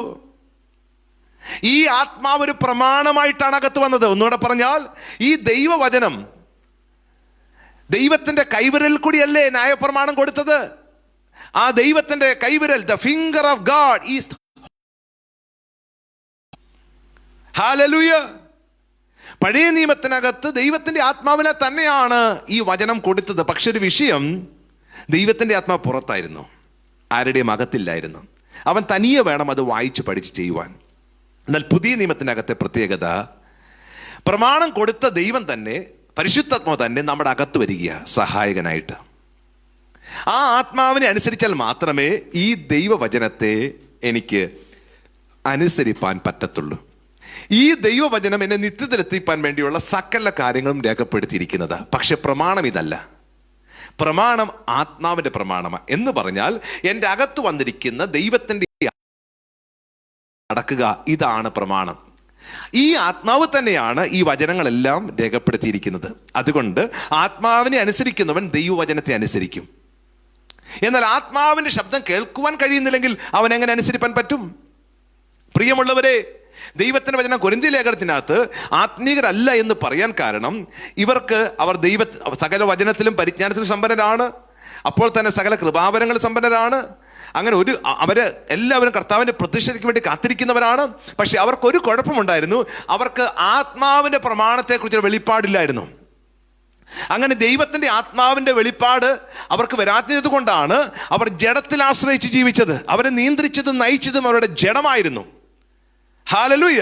അതുകൊണ്ടാണ് അവരോട് പറഞ്ഞത്, നിങ്ങൾ ആത്മീകന്മാരുടെ പോലെ ജഡികന്മാരുടെ പോലെ സംസാരിപ്പാൻ കഴിഞ്ഞുള്ളൂ. അവരെ നയിക്കുന്നു, നിയന്ത്രിക്കുന്നു ഇപ്പോഴും ജഡമാണ്. നമ്മൾ യേശുക്രിസ്തുവിനാൽ വീണ്ടെടുക്കപ്പെട്ടവരാണ്. ആ വീണ്ടെടുപ്പ് നടന്നപ്പോൾ ആത്മാവിന്റെ വീണ്ടെടുപ്പാണ് നടന്നത്. ദേഹിയുടെ വീണ്ടെടുപ്പ് നടന്നുകൊണ്ടിരിക്കുന്നു. ദേഹത്തിന്റെ വീണ്ടെടുപ്പ് കർത്താവിന്റെ വരവിങ്കൽ സംഭവിക്കും. സോ ഈ 3 മേഖലയ്ക്കും വീണ്ടെടുപ്പ് ആവശ്യമാണ്. സമാധാനത്തിന് ദൈവമോ നിങ്ങളെ മുഴുവനായി ശുദ്ധീകരിക്കട്ടെ. നിങ്ങളുടെ ആത്മാവും ദേഹവും ദേഹിയും അശേഷം അനന്യമായ ക്രിസ്തുവേശന്റെ പ്രത്യക്ഷതയിൽ വെളിപ്പെടുമാണ കാക്കപ്പെടുമാറാകട്ടെ. നിങ്ങളെ വിളിക്കുന്നവൻ വിശ്വസ്തൻ, അവൻ അത് നിവർത്തിക്കും എന്ന് അതേ തെസ്സലോനിക്ക ലേഖനം 5:24 പറയുമ്പോൾ ദേഹമണ്ഡലത്തിന്റെ വീണ്ടെടുപ്പിനെ കുറിച്ച് പരാമർശിക്കുന്നു. ഈ ശരീരത്തിന്റെ വീണ്ടെടുപ്പ് ക്രിസ്തുവിന്റെ വരവുകൾ സംഭവിക്കും. ദേഹയുടെ വീണ്ടെടുപ്പ് നടന്നുകൊണ്ടിരിക്കുന്നു. ആത്മാവിന്റെ വീണ്ടെടുപ്പ് നടന്നു കഴിഞ്ഞു. ഹല്ലേലൂയ. ഇനി ആത്മാവിന് മരണമില്ല. ഒരുവൻ ക്രിസ്തുവിലായാൽ അവൻ പുതിയ സൃഷ്ടിയാ. ഇങ്ങനെ ആത്മമനുഷ്യനായി തീർന്നവന് ആത്മാവ് വേണം അവന്റെ ദേഹത്തെ നിയന്ത്രിക്കാൻ. പഴയ ഓർഡർ പോലെ ദേഹമണ്ഡലം വരിക. ലോക മനുഷ്യരെ സംബന്ധിച്ച് ഒന്നുകൂടെ പറഞ്ഞാൽ സ്പിരിറ്റും സോളും അവർക്കൊന്നാ. അവർ പറയുന്നത് സ്പിരിറ്റും സോളും ഒന്നാണ്, പിന്നെ ബോഡി. ഇതാണ് ലോക മനുഷ്യർ പറയുന്നത്. എന്നാൽ ദൈവവചനം പറയുന്നു ഒരു മനുഷ്യനിൽ 3 ഘടകമുണ്ട്. ആത്മാവ് വേറെ, ദേഹി വേറെ, ദേഹം വേറെ. ഹല്ലേലൂയ. ഇന്നലെ വരെ ഒരു വ്യക്തി ക്രിസ്തുവിൽ വരുന്നതിന് മുമ്പ് അവന്റെ ദേഹിയായിരുന്നു അവനെ നിയന്ത്രിച്ചത്. എന്നാൽ മനുഷ്യൻ അല്ലെങ്കിൽ ആത്മാവ് വീണ്ടെടുക്കപ്പെട്ടപ്പോൾ, അവൻ ക്രിസ്തുവിലായപ്പോൾ, പുതിയ സൃഷ്ടിയായപ്പോൾ, പഴയതുപോലെ ആത്മാവ് ആ വ്യക്തിയിലേക്ക് വരികയും പിന്നീട് ആത്മാവ് വേണം അവന്റെ ദേഹിയെയും ദേഹത്തെയും നിയന്ത്രിക്കുവാൻ. ഹല്ലേലൂയ. ഈ വെളിപ്പാട് അവർക്ക് ലഭിക്കാഞ്ഞത് കൊണ്ടാണ് അവരോട് ഈ വിഷയം ആവർത്തിച്ച് പൗലോസിന് പറയേണ്ടി വന്നത്. അതുകൊണ്ടാണ് 2 പറഞ്ഞത്, കൊരിന്ത്യരെ, നിങ്ങളുടെ ശരീരം ദൈവത്തിന്റെ മന്ദിരമെന്നും ദൈവത്തിന്റെ ആത്മാവ് നിങ്ങളിൽ വസിക്കുന്നുവെന്നും അറിയുന്നില്ലയോ? ദൈവത്തിന്റെ ആത്മാവ് നിങ്ങളിൽ വസിക്കുന്നുവെന്നും അറിയുന്നില്ലയോ എന്നുള്ള ചോദ്യം ഇവിടെ വെളിപ്പെടേണ്ടി വന്നത്. ഞാൻ വീണ്ടും മടങ്ങി വരുവാൻ ആഗ്രഹിക്കുന്നു. സമയം ഒത്തിരി മുമ്പോട്ട് പോകുകയാണ്. ഈ വിഷയം തുടങ്ങിക്കഴിഞ്ഞാൽ ഇടയ്ക്ക് വെച്ച് അങ്ങനെ നിർത്താനും ബുദ്ധിമുട്ടാണ്. Hallelujah, hallelujah. എനിക്കറിയാം ചില ആൾക്കാർ വന്ന് നോക്കിയിട്ടങ്ങ് പോകും. പക്ഷെ നിങ്ങൾക്ക് എന്തെങ്കിലും സമയമുണ്ടെങ്കിൽ, ഈ വിഷയത്തെക്കുറിച്ച് അധികമായി അറിയാൻ താല്പര്യമുണ്ടെങ്കിൽ ഈ സന്ദേശം കേൾക്കുക. എനിക്ക് തന്നെ അറിയാം ചില കാര്യങ്ങൾ ഞാൻ മനഃപൂർവ്വം ഒഴിവാക്കിയാണ് ഞാൻ ഈ ടോപ്പിക്ക് മുമ്പോട്ട് കൊണ്ടുപോകുന്നത്. 1 കൊരിന്ത്യർ 3-ാം അധ്യായത്തിലെ 2-ാം അധ്യായത്തിലേക്ക് വരുന്നു. 10-ാം വാക്യം വീണ്ടും വായിക്കുകയാണ്. ദൈവം തന്നെ സ്നേഹിക്കുന്നവർക്ക് വേണ്ടി ഒരുക്കിയിട്ടുള്ളത് കണ്ണു കണ്ടിട്ടില്ല, ചെവി കേട്ടിട്ടില്ല, ഒരു മനുഷ്യന്റെ ഹൃദയത്തിൽ തോന്നിയിട്ടുമില്ല എന്ന് എഴുതിയിരിക്കുന്നത് പോലെ തന്നെ നമുക്കോ ദൈവം തൻ്റെ ആത്മാവിനാൽ വെളിപ്പെടുത്തിയിരിക്കുന്നു. ഒരുവൻ ക്രിസ്തുവിലായാൽ അവൻ പുതിയ സൃഷ്ടിയാണ്. അവന്റെ പ്രത്യേകത, അവന്റെ ആത്മാവ് വീണ്ടെടുക്കപ്പെട്ടു. ഈ ദൈവത്തിന്റെ ആത്മാവ് ആരുടെ അകത്തുണ്ടോ അവരാണ് ദൈവത്തിന്റെ മക്കൾ. ആത്മാവിനെ അനുസരിച്ച് വേണം ജീവിക്കുവാൻ. ഹല്ലേലൂയ. ആത്മാവിനെ അനുസരിച്ചാണ് നിങ്ങൾ ജീവിക്കുന്നതെങ്കിൽ, ഗലാത്യ ലേഖനത്തിൽ ഇങ്ങനെ പറഞ്ഞു, ആത്മാവിനെ അനുസരിച്ച് ജീവിക്കുന്നെങ്കിൽ, ഞാനൊന്ന് വായിപ്പാൻ ആഗ്രഹിക്കുന്നു. ഗലാത്യർക്ക് എഴുതിയ ലേഖനം 5-ാം അധ്യായം അതിന്റെ 16-ാം വാക്യം ഇങ്ങനെയാണ്: ആത്മാവിനെ അനുസരിച്ച് നടപ്പീൻ, എന്നാൽ നിങ്ങൾ ജഡത്തിന്റെ മോഹം നിവർത്തിക്കുകയില്ല എന്ന് ഞാൻ പറയുന്നു. അതിന്റെ 18-ാം വാക്യം, ആത്മാവിനെ അനുസരിച്ച് നടക്കുന്നുവെങ്കിൽ നിങ്ങൾ ന്യായപ്രമാണത്തിന് കീഴിലുള്ളവരല്ല. പ്രിയമുള്ളവരെ, ആത്മീകൻ ആരാണ്? ആത്മാവിനെ അനുസരിച്ച് നടക്കുന്നവനാണ് ആത്മീകൻ. ആത്മീകൻ എന്ന വാക്കിന്റെ നിർവചനം ആത്മാവിനെ അനുസരിച്ച് നടക്കുന്നവൻ. നിങ്ങൾ ആത്മാവിനെയാണോ ജഡത്തെയാണോ അനുസരിച്ച് നടക്കുന്നത്? അതിനനുസരിച്ചാണ് ആത്മീകനാണോ ജഡികനാണോ എന്ന് തീരുമാനിക്കുന്നത്. ആത്മാവിനെ ആത്മീകൻ, ജഡത്തെ അനുസരിച്ച് നടന്നാൽ ജഡികൻ. ഈ അർത്ഥത്തിലാണ് കൊരിന്ത്യരെ നിങ്ങൾ ജഡികന്മാരാണെന്ന് പറഞ്ഞത്. നിങ്ങൾ ഇപ്പോഴും നയിക്കുന്നതും നിയന്ത്രിക്കുന്നതും പഴയ ആ മനസ്സും വികാരവും ഇച്ഛയും അടങ്ങിയ ദേഹി സോളാണ്. Soul നിയന്ത്രിക്കപ്പെടുന്നവൻ ജഡികൻ, spirit നിയന്ത്രിക്കപ്പെടുന്നവൻ ആത്മീകൻ. ദശാംശം കൊടുക്കുന്നവനല്ല, സ്ഥിരമായി പള്ളിയിൽ പോകുന്നവനല്ല, ഉച്ചത്തിൽ പ്രാർത്ഥിക്കുന്നവനല്ല, സൽപ്രവൃത്തി ചെയ്യുന്നവനല്ല. ആരാണോ ആത്മാവിനെ അനുസരിച്ച് നടക്കുന്നത് അവനാണ് ആത്മീകൻ. അവനിൽ ആത്മാവിന്റെ ഫലമുണ്ടായിരിക്കുമെന്ന്. മറ്റു കാര്യങ്ങളൊക്കെ ആത്മീകന്റെ ലക്ഷണങ്ങളായിരിക്കാം, പക്ഷെ ആത്മീകന്റെ നിർവചനം ആത്മാവിനെ അനുസരിച്ച് നടക്കുന്നവൻ. ആത്മാവിനെയാണ് അനുസരിച്ച് നടക്കുന്നെങ്കിൽ നിങ്ങൾ ന്യായപ്രമാണത്തിന്റെ കീഴിലല്ല, പുതിയ നിയമത്തിനകത്താണ്. എന്നാൽ ആത്മാവിനെ അനുസരിച്ചല്ല നടക്കുന്നെങ്കിൽ നിങ്ങൾ ജഡത്തിന്റെ കീഴിലാണ്, ജഡിക, അതെ, സോളാണ് നിങ്ങൾ നിയന്ത്രിക്കുന്നത്. അങ്ങനെയാണെങ്കിൽ നിങ്ങൾ ഒന്നെങ്കിൽ മനസ്സാക്ഷിയുടെ പ്രമാണത്തിന്റെ കീഴിലോ അല്ലെങ്കിൽ ന്യായപ്രമാണത്തിന്റെ കീഴിലോ ആയിത്തീരും. പ്രിയമുള്ളവരെ, ഒരു സഭയ്ക്കകത്ത് ജഡികന്മാരുണ്ട്, ആത്മീകന്മാരുണ്ട്, അത് കൂടാതെ പ്രാകൃതന്മാരുമുണ്ട്. പ്രാകൃതൻ എന്ന് പറഞ്ഞാൽ ദൈവാത്മാവിന്റെ ഉപദേശം കൈക്കൊള്ളുന്നില്ല. കാരണം അവൻ വീണ്ടെടുക്കപ്പെട്ടവനല്ല, രക്ഷിക്കപ്പെട്ടവനല്ല. പക്ഷേ അപ്പനും അമ്മയും പെന്തക്കോസ്തരായതുകൊണ്ട് അല്ലെങ്കിൽ വിശ്വാസികളായതുകൊണ്ട് മക്കൾ കൂടെ വരുന്നു, പക്ഷെ അവനും ദൈവമായിട്ട് ഒരു ബന്ധവും ഉണ്ടായിട്ടില്ല. അങ്ങനെയുള്ള പ്രാകൃതന്മാരുണ്ട്. പിന്നെ മറ്റൊരു കൂട്ടരാണ് ജഡികന്മാർ. ജഡികന്മാരെന്ന് പറഞ്ഞാൽ രക്ഷിക്കപ്പെട്ടവരാണ്, വീണ്ടും ജനിക്കപ്പെട്ടവരാണ്. പക്ഷേ ഒറ്റ പ്രശ്നമുള്ളൂ, അവരിപ്പോഴും നയിക്കുന്നതും നിയന്ത്രിക്കപ്പെടുന്നതും അവരുടെ സോൾ മുഖാന്തരമാണ്. അവരുടെ ദേഹിയാണ് അവർ നിയന്ത്രിക്കുന്നത്. അതുകൊണ്ട് അവരോട് പല കാര്യങ്ങളും പറഞ്ഞു കൊടുക്കണം, എന്ത് ചെയ്യണമെന്നും എന്ത് ചെയ്യണ്ട എന്നും. എന്ന് പറഞ്ഞാൽ അവരുടെ പുറകെ നടന്ന് ഉപദേശങ്ങൾ പറഞ്ഞു കൊടുത്താൽ അവർ അനുസരിക്കും, പറഞ്ഞു കൊടുത്തില്ലെങ്കിൽ അവർ തെറ്റിക്കും. ഇവരാണ് ജഡികന്മാർ. ലോകപ്രകാരം നടക്കുന്നുവെന്നോ പാപത്തിൽ ജീവിക്കുന്നു എന്നോ അല്ല അതിൻ്റെ അർത്ഥം. അവരെ നയിക്കുകയും നിയന്ത്രിക്കുകയും ചെയ്യുന്നത് അവരുടെ സോളാണ്. ഞാൻ പറഞ്ഞു, സോളിന് എപ്പോഴും നിയമം ആവശ്യമാണ്. സോള് നയിക്കപ്പെടണമെങ്കിൽ കൺട്രോൾ ചെയ്യണമെങ്കിൽ അവന് നിയമം ആവശ്യമാണ്. ആ നിയമമായിട്ട് നമ്മൾ ഇവിടെ പറഞ്ഞു കൊടുക്കണം. അതുകൊണ്ടാണ് പുതിയ നിയമത്തിനകത്ത് ഈ രണ്ട് കൂട്ടർക്ക് വേണ്ടിയുള്ള ടീച്ചിങ് ഉണ്ട്. ആത്മീകന്മാർക്കുള്ളതുണ്ട്, ജഡികന്മാർക്കുള്ളതുണ്ട്. ജഡികന്മാരോടാണ് നിങ്ങൾ അത് ചെയ്യരുത്, ഇത് ചെയ്യരുത്, ഇങ്ങനെ ചെയ്യുന്നവർ ദൈവരാജ്യം അവകാശമാക്കിയില്ല, ഇതെല്ലാം പറഞ്ഞു കൊടുക്കേണ്ടി വരുന്നത്. ഒത്തിരി ഉപദേശങ്ങൾ പുതിയ നിയമത്തിനകത്ത് അപ്പോസ്തലന്മാരിൽ കൂടെ നമുക്ക് തന്നിട്ടുണ്ട്. എന്തിനാണെന്നറിയാവോ? ജഡികന്മാരെ തിരുത്തി ദൈവവചനപ്രകാരം നടത്തി ആത്മീകരാക്കി നിത്യത്തിലെത്തിപ്പാൻ. എന്നാൽ വേറൊരു കൂട്ടരുണ്ട് ആത്മീകർ. ആത്മീകർ താൻ ആരാലും വിവേചിക്കപ്പെടുന്നില്ല. ആ ആത്മീകനെ കുറിച്ചാണ് യോഹന്നാൻ 2:27 ഇങ്ങനെ പറയുന്നത്: അവനാൽ പ്രാപിച്ച അഭിഷേകം നിങ്ങളിൽ വസിക്കുന്നു, ആരും നിങ്ങളെ ഉപദേശിച്ചിരിക്കാൻ ആവശ്യമില്ല. അവൻ്റെ അഭിഷേകം തന്നെ നിങ്ങൾക്ക് സകലവും ഉപദേശിച്ചിരിക്കാലും അത് വ്യാജമല്ല, സത്യം തന്നെ ആയിരിക്കാലും അത് നിങ്ങളെ ഉപദേശിക്കുന്നത് പോലെ നിങ്ങൾ അവനിൽ വസിപ്പിൻ. സോ അകത്ത് വന്നിരിക്കുന്ന ആത്മാവിന് സകലതും അറിയാം, അവന് നമ്മളെ നിയന്ത്രിപ്പാൻ കഴിയും. ആത്മികൻ സകല സത്യത്തിൽ നടക്കും, അവൻ വചനപ്രകാരം ജീവിക്കും. കാരണം അവൻ ആത്മശബ്ദം കേട്ടാ പോകുന്നത്. അത് ബേസ്ഡ് ഓൺ റിലേഷൻഷിപ്പാണ്, അത് ബന്ധത്തെ അടിസ്ഥാനമാക്കിയതാണ്. മറ്റേതങ്ങനല്ല, നിയമത്തെ അടിസ്ഥാനമാക്കി. രക്ഷിക്കപ്പെട്ട സഭയ്ക്കകത്തായിരിക്കുന്ന ഈ രണ്ടു കൂട്ടം ആൾക്കാരെ ഇന്നത്തെ ആത്മീക സഭകളിൽ കാണാം. എന്നോട് പറഞ്ഞാൽ ജഡികന്മാരുടെ കൂട്ടമുണ്ട്, ആത്മീയന്മാരുടെ കൂട്ടമുണ്ട്. ജഡികന്മാർക്ക് ഉപദേശം കൊടുക്കണം, ആത്മീയന്മാർക്കുള്ളത് ഭക്ഷണം വേറെയാ. പ്രിയമുള്ളവരെ, ദൈവത്തിൻ്റെ വചനം പറഞ്ഞു, എൻ്റെ അകത്ത് ആത്മാവ് ഉള്ളത് കൊണ്ട് എന്നാൽ പിന്നെ എനിക്ക് തോന്നിയതുപോലെ ജീവിക്കാമെന്നും ആരുടെ ഉപദേശം ആവശ്യമില്ല എന്നുള്ള അർത്ഥം ഇതിനകത്തില്ല. കാരണം എൻ്റെ അകത്തിരിക്കുന്ന അതേ ആത്മാവ് തന്നെയാണ് ഈ ദൈവവചനത്തെ എഴുതിയത്. അങ്ങനെയാണെങ്കിൽ ആത്മാവിനെ അനുസരിച്ച് നടക്കുന്നവൻ ഈ വചനപ്രകാരം ജീവിക്കും. ഇതേ ആത്മാവ് തന്നെയാണ് സഭയ്ക്ക് 5 വിധ ശുശ്രൂഷകൾ കൊടുത്തിരിക്കുന്നത്. സഭയിൽ ചിലരെ ആത്മീകൻ, അതേ സഭയിൽ ചിലരെ ായി, ഇടയന്മാരായി, സുവിശേഷകന്മാരായി, ഉപദേഷ്ടകന്മാരായി നിയമിച്ചിരിക്കുന്നത്. അപ്പോൾ ദൈവവചനത്തിനെതിരായിരിക്കത്തില്ല ആത്മാവിനെ അനുസരിച്ച് നടക്കുന്നവൻ. ഞാൻ ആത്മാവിനെ ആണോ അനുസരിച്ച് നടക്കുന്നത് അല്ലയോ എന്ന് തിരിച്ചറിയുന്നതിനുള്ള ഉപാധിയാണ് ദൈവവചനം. ആത്മാവിനെ അനുസരിച്ച് നടക്കുക എന്ന് പറഞ്ഞാൽ ഈ വചനപ്രകാരം ജീവിക്കുക. ആമേൻ. അത് ശോധന ചെയ്യുവാനാകട്ടെ ഈ ദൈവവചനം. കാരണം ഈ വചനത്തിൽ നമുക്ക് നിത്യതയിൽ എത്തിച്ചേരുവാനുള്ള എല്ലാം ഉണ്ട്. പക്ഷേ ഹല്ലേലൂയ, ഈ വചനത്തിനകത്ത് തന്നെ കാണാൻ കഴിയുന്നു എല്ലാ ലേഖനങ്ങളൊന്നും നമുക്ക് ഇപ്പോഴും ലഭ്യമായിട്ടില്ല.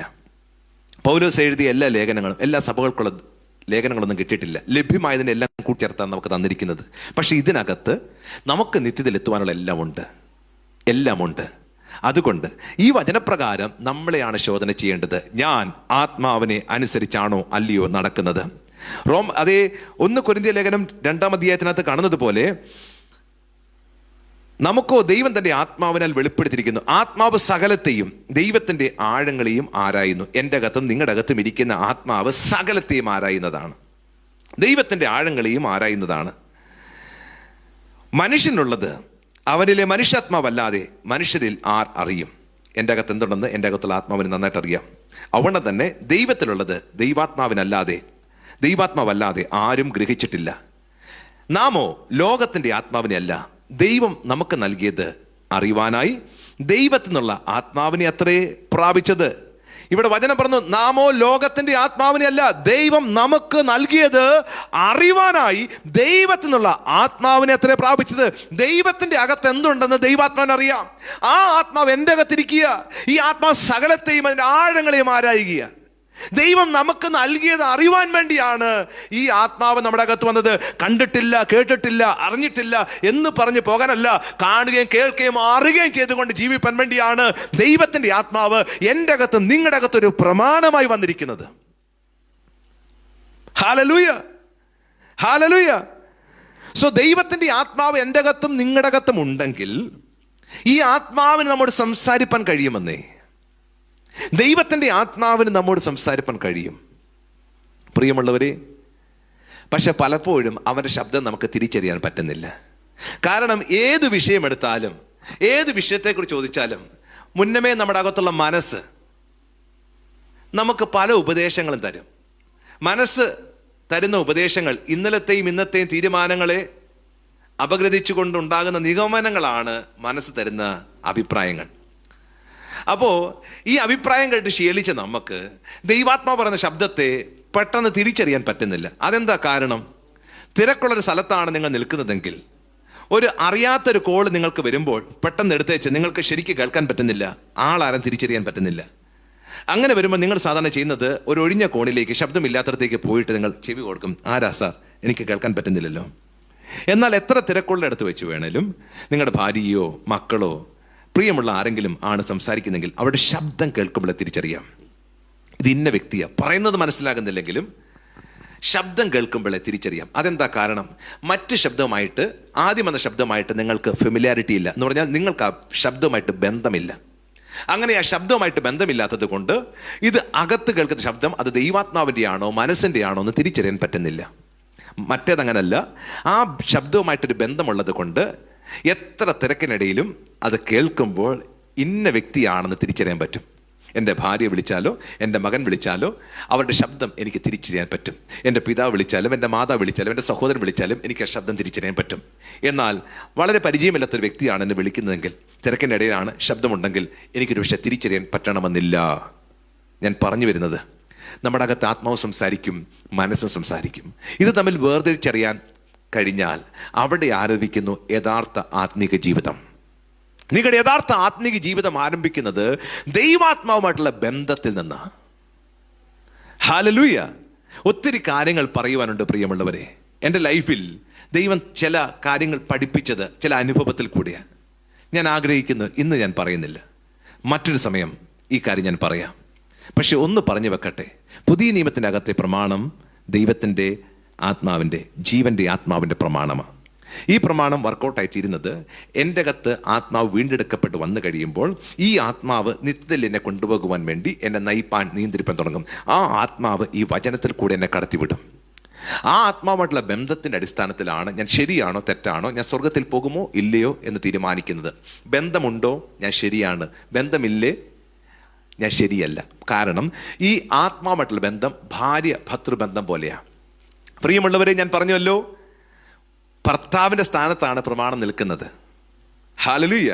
ഞാൻ അവർക്ക് ഭർത്താവായിരുന്നിട്ടും അവരെൻ്റെ പ്രമാണത്തിൽ നിന്നില്ല എന്ന ന്യായപ്രമാണത്തെക്കുറിച്ച് ദൈവം പറഞ്ഞു. ഇനി ഞാൻ പുതിയൊരു പ്രമാണം കൊടുക്കാൻ പോകുന്നു.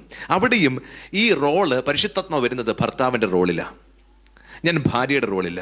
അപ്പോൾ ഭാര്യ ഭർതൃബന്ധം പോലെയാണ് ഈ ആത്മാവുമായിട്ടുള്ള ജീവിതം എന്ന് പറഞ്ഞാൽ രണ്ടുപേരും ഒരുമിച്ച് ജീവിപ്പാൻ തുടങ്ങിക്കഴിയുമ്പോഴാണ് രണ്ടുപേർക്കും വ്യത്യസ്തമായ കാഴ്ചപ്പാടാണ് എന്ന് മനസ്സിലാകുന്നത്.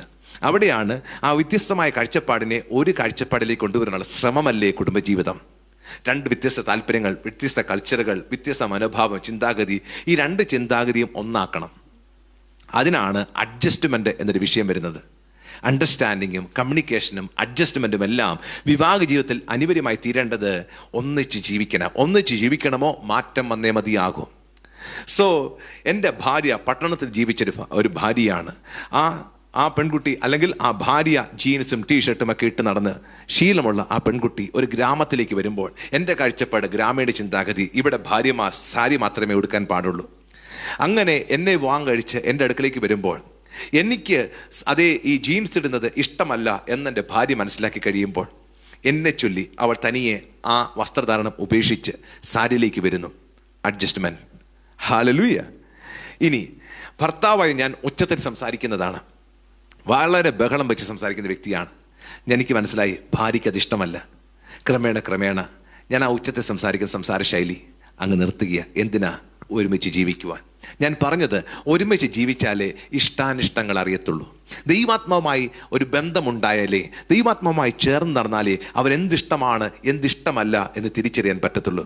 അത് ചേർന്ന് ജീവിക്കണം പ്രിയമുള്ളവരെ. അങ്ങനെ ആ ബന്ധത്തിലേക്ക് വന്നു കഴിയുമ്പോഴാണ് എന്നിൽ മാറ്റമുണ്ടാകുന്നത്. പരിശുദ്ധാത്മാവ് ഒത്തിരി അഡ്ജസ്റ്റ് ചെയ്യുന്നില്ലേ? ഉണ്ട്. എങ്ങനെ? എന്നിൽ ഒത്തിരി കുറവുണ്ടായിട്ടും എന്നെ വിട്ടേച്ച് പോകുന്നില്ല. ഹല്ലേലൂയ. എന്നിൽ ഒത്തിരി കുറവുണ്ടായിട്ടും ദൈവാത്മാവ് എന്നെ വിട്ടേച്ച് പോകുന്നില്ല. കാരണം അവൻ എന്നെ പണിയാൻ ആഗ്രഹിക്കുന്നു. എന്നാൽ ഞാൻ ഇടയ്ക്ക് എൻ്റെ ഭർത്താവായ അല്ലെങ്കിൽ പരിശുദ്ധാത്മാവിന് വിട്ടേച്ച് പോകുന്നുണ്ട്. അതെങ്ങനെ? പരിശുദ്ധാത്മാവിന് എല്ലായിടത്തും പോകാൻ പറ്റത്തില്ല. ഞാനൊരു പാപത്തിന്റെ വഴിയിലേക്ക് തിരിയുമ്പോൾ പരിശുദ്ധാത്മാവിന് അങ്ങോട്ട് വരാൻ പറ്റത്തില്ല. പരിശുദ്ധാത്മാവ് പാപത്തെക്കുറിച്ചും നീതിയെക്കുറിച്ചും ന്യായവിധിയെക്കുറിച്ചും ബോധം വരുത്തുകയാണ്. എന്നാൽ അത് ലംഘിച്ചുകൊണ്ട് പിടിവിട്ടിട്ടാണ് ഞാൻ പാപത്തിലേക്ക് പോകുന്നത്. അവിടെ എന്താ സംഭവിക്കുന്നത്? കുടുംബജീവിതത്തിൽ ഭാര്യയും ഭർത്താവും തമ്മിൽ ഒരു കലഹമുണ്ടായാൽ ആദ്യം ഒരു ഒച്ചപ്പാടും പൊട്ടിത്തെറിയും എല്ലാം ഉണ്ടായതിനു ശേഷം പിന്നീട് എന്താ സംഭവിക്കുന്നത്? ഭയങ്കര ശാന്തതയാണ്. ഇവർ തമ്മിൽ സംസാരിക്കത്തില്ല. അങ്ങനെ കുറേ നേരം അങ്ങ് പോയി കഴിയുമ്പോൾ നമ്മുടെ ചൂടെല്ലാം തണുത്ത് കഴിയുമ്പോൾ വീണ്ടും സംസാരിക്കണമെന്ന് ആഗ്രഹമായി. പിന്നെ ഒരു ഈഗോ പ്രശ്നമുണ്ട്. അവൾ സംസാരിക്കട്ടെ, ഞാൻ സംസാരിക്കട്ടെ, അവൻ സംസാരിക്കട്ടെ, അവൾ സംസാരിക്കട്ടെ. ഇങ്ങനെ കുറേ നേരം കഴിഞ്ഞിട്ട് ആരെങ്കിലും ഒരാളങ്ങ് സംസാരിക്കും.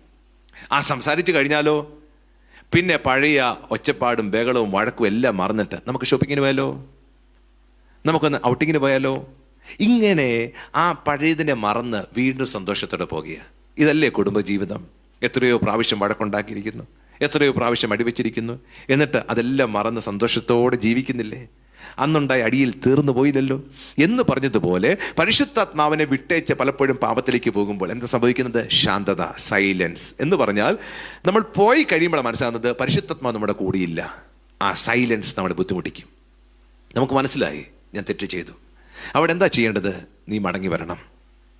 ആ ധൂർത്തുപുത്രൻ മടങ്ങി വന്നതുപോലെ മടങ്ങി വരണം. കാരണം ദൈവത്തിൻ്റെ ആത്മാവ് നിന്റെ പുറകെ വരാൻ പറ്റത്തില്ല. ദൈവാത്മാവ് ഒരിക്കലും കൈവിടത്തില്ല. പക്ഷെ നിനക്ക് കൈവിട്ടേച്ച് പോകാം. അവിടെ ദൈവത്തിൻ്റെ ആത്മാവിൻ്റെ അടുക്കിലേക്ക് നീ മടങ്ങി വന്നാൽ, അവൻ്റെ കൈ പിടിച്ചാൽ, പ്രിയമുള്ളവരെ, അവിടെ വീണ്ടും ആ ബന്ധം സ്റ്റാർട്ടാകിയ. ദോഷങ്ങൾ, യഥാർത്ഥ സ്നേഹം ദോഷങ്ങളുടെ കണക്ക് സൂക്ഷിച്ചു വെക്കുന്നില്ല എന്നല്ലേ വചനം പറഞ്ഞത്? It doesn't count the records of wrongdoings. തെറ്റുകളുടെ കൂട്ടത്തെ, കൂമ്പാരത്തെ കണക്ക് കൂട്ടി വെക്കുന്നില്ല. അങ്ങനെയാണെങ്കിൽ പ്രിയമുള്ളവരെ, എത്രയോ പ്രാവശ്യം പരിശുദ്ധാത്മാവ് നമ്മളുമായിട്ട് അഡ്ജസ്റ്റ് ചെയ്തിട്ടുണ്ട്. നീ ഇപ്പോൾ ദൈവശബ്ദം കേൾക്കുന്നില്ല എങ്കിൽ തിരിച്ചറിയുക, you are in A wrong place.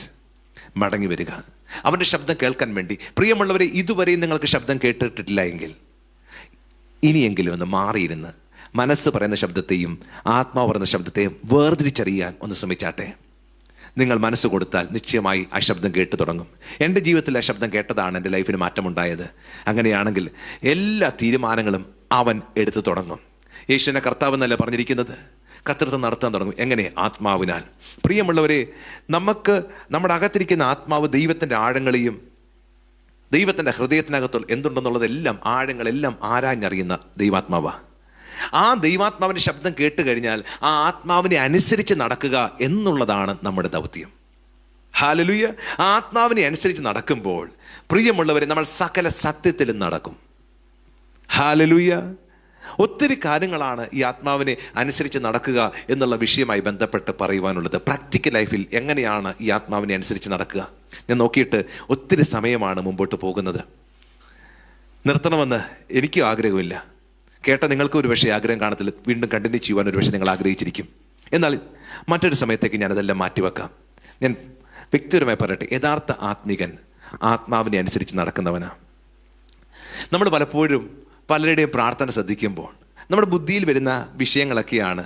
നമ്മുടെ ദേശത്തെ നോക്കിയിട്ട് പറയുന്നു, ആ ഇന്ത്യ മഹാരാജ്യം, ഇത്ര സ്റ്റേറ്റുകൾ, ഇത്ര ജനങ്ങൾ, ഇത്ര പട്ടണങ്ങൾ, കർത്താവേ നീ അവിടെ അത് പ്രവർത്തിക്കുക, ഇതവിടെ പ്രവർത്തിക്കുക, അത് ചെയ്യുക, ഇത് ചെയ്യുക. നമ്മൾ പലപ്പോഴും ദൈവത്തിന് അങ്ങോട്ട് ഓർഡർ കൊടുക്കുക. പക്ഷെ യഥാർത്ഥത്തിൽ ആത്മാവിനെ അനുസരിച്ച് നടക്കുന്നവൻ അധികം സംസാരിക്കത്തില്ല, കേൾക്കാൻ തുടങ്ങും. പ്രിയമുള്ളവർ, ഇപ്പോൾ നമ്മുടെ പ്രാർത്ഥന എന്ന് പറഞ്ഞാൽ 1 മണിക്കുള്ള പ്രാർത്ഥനയിൽ 55 മിനിറ്റ് നമ്മൾ സംസാരിക്കുകയും 5 മിനിറ്റ് ദൈവം സംസാരിക്കുകയും. 5 മിനിറ്റ് ദൈവം സംസാരിക്കാൻ വരുമ്പോൾ നമ്മൾ പ്രാർത്ഥന നിർത്തി പായും മടക്കി നമ്മൾ തിരിച്ചു പോകുക. ദൈവത്തിന് സംസാരിപ്പാൻ നമ്മൾ അവസരം കൊടുക്കുന്നില്ല. ഇനി ദൈവത്തിന് സംസാരിക്കണമെന്ന് തോന്നുമ്പോൾ, അല്ലെങ്കിൽ ദൈവത്തിൻ്റെ ശബ്ദം കേൾക്കണമെന്ന് തോന്നുമ്പോൾ നമ്മൾ ഇരിക്കാൻ മെനക്കെടാറില്ല. നമുക്കെപ്പോഴും ഷോർട്ട് കട്ടിൻ്റെ ആൾക്കാരാണ്. അതുകൊണ്ട് എന്താ ചെയ്യുന്നത്? പെട്ടെന്ന് ഏതെങ്കിലും പ്രവാചകന്റെ നമ്പർ നമ്മൾ സേവ് ചെയ്ത് വെച്ചിട്ടുണ്ട്, വിളിക്കുക, പാസ്റ്ററെ ഒന്ന് പ്രാർത്ഥിച്ചേ, എൻ്റെ മകൾക്കൊരു വിവാഹാലോചന വന്നിരിക്കുന്നു, ആ വിവാഹാലോചന ദൈവഹിതമാണോ അല്ലയോ എന്ന് പാസ്റ്റർ ഒന്ന് പ്രാർത്ഥിച്ച് പറഞ്ഞേ. പാസ്റ്റർ പ്രാർത്ഥിച്ച് ഒന്നും കണ്ടില്ല, പക്ഷെ എന്തെങ്കിലും പറയണ്ടേ? ആ ധൈര്യമായിട്ട് ചെയ്തോളാൻ പറഞ്ഞു. അവർ വിവാഹം കഴിച്ചു. പിന്നെ പ്രശ്നങ്ങളല്ല. പ്രിയമുള്ളവരെ, ഷോർട്ട് കട്ട്സ് അല്ല വേണ്ടത്. ദൈവം പ്രവാചകന്മാരെ ഉപയോഗിക്കും. പ്രവാചകന്മാരെ ആവശ്യമാ. അത് ആർക്കാ? ശിശുക്കൾക്കാ. എന്നാൽ പക്വത പ്രാപിച്ചവർ അങ്ങനെ അല്ല. അവർ ദൈവാത്മാവിന്റെ ശബ്ദം കേട്ടു തുടങ്ങുന്നവരാ. അവർക്കൊരു തീരുമാനമെടുക്കാൻ മറ്റൊരു വ്യക്തിയെ ആശ്രയിക്കേണ്ട ആവശ്യമില്ല. അവർ ദൈവത്തോട് ചോദിക്കും. അകത്തിരിക്കുന്ന ദൈവാത്മാവ് പറയും, സ്റ്റെപ്പ് എടുക്ക്. ആത്മശബ്ദം കേട്ടവർ സ്റ്റെപ്പ് എടുക്കും. ചില ആൾക്കാർ ദൈവശബ്ദം കേൾക്കുവാൻ വേണ്ടി 21-40 ഉപവസിക്കുക. എന്താ കാരണം? പണ്ട് ദാനിയേൽ എന്ന പ്രവാചകൻ, അദ്ദേഹത്തിന് 21 ദിവസം ഇരിക്കേണ്ടി വന്നു തൻ്റെ പ്രാർത്ഥനാ വിഷയം സ്വർഗത്തിൽ പോയി തിരികെ എത്തുവാൻ. കാരണം ഈ പ്രാർത്ഥനാ വിഷയം മുകളിൽ ചെന്നപ്പോഴത്തേക്കുമാണ് പാർസി രാജാവ് എന്ത് ചെയ്തു? യുദ്ധത്തിന് വന്നിരിക്കുന്നത്. വലിയ യുദ്ധം നടക്കുക. അവിടെ മിഖായേൽ ഇറങ്ങുക രക്ഷിക്കാൻ വേണ്ടി. അങ്ങനെ ആ യുദ്ധമെല്ലാം കഴിഞ്ഞ് ഉത്തരം മടങ്ങി കയ്യിലെത്തുവാൻ 21 ദിവസം എടുത്തു. പക്ഷേ ക്രിസ്തുവിൽ നമ്മളായി കഴിയുമ്പോൾ എൻ്റെ പ്രാർത്ഥന മുകളിൽ പോയിട്ട് തിരികെ വരണ്ടേ? എൻ്റെ അകത്തിരിക്കുന്നത് ദൈവത്തിന്റെ ആത്മാവല്ലേ?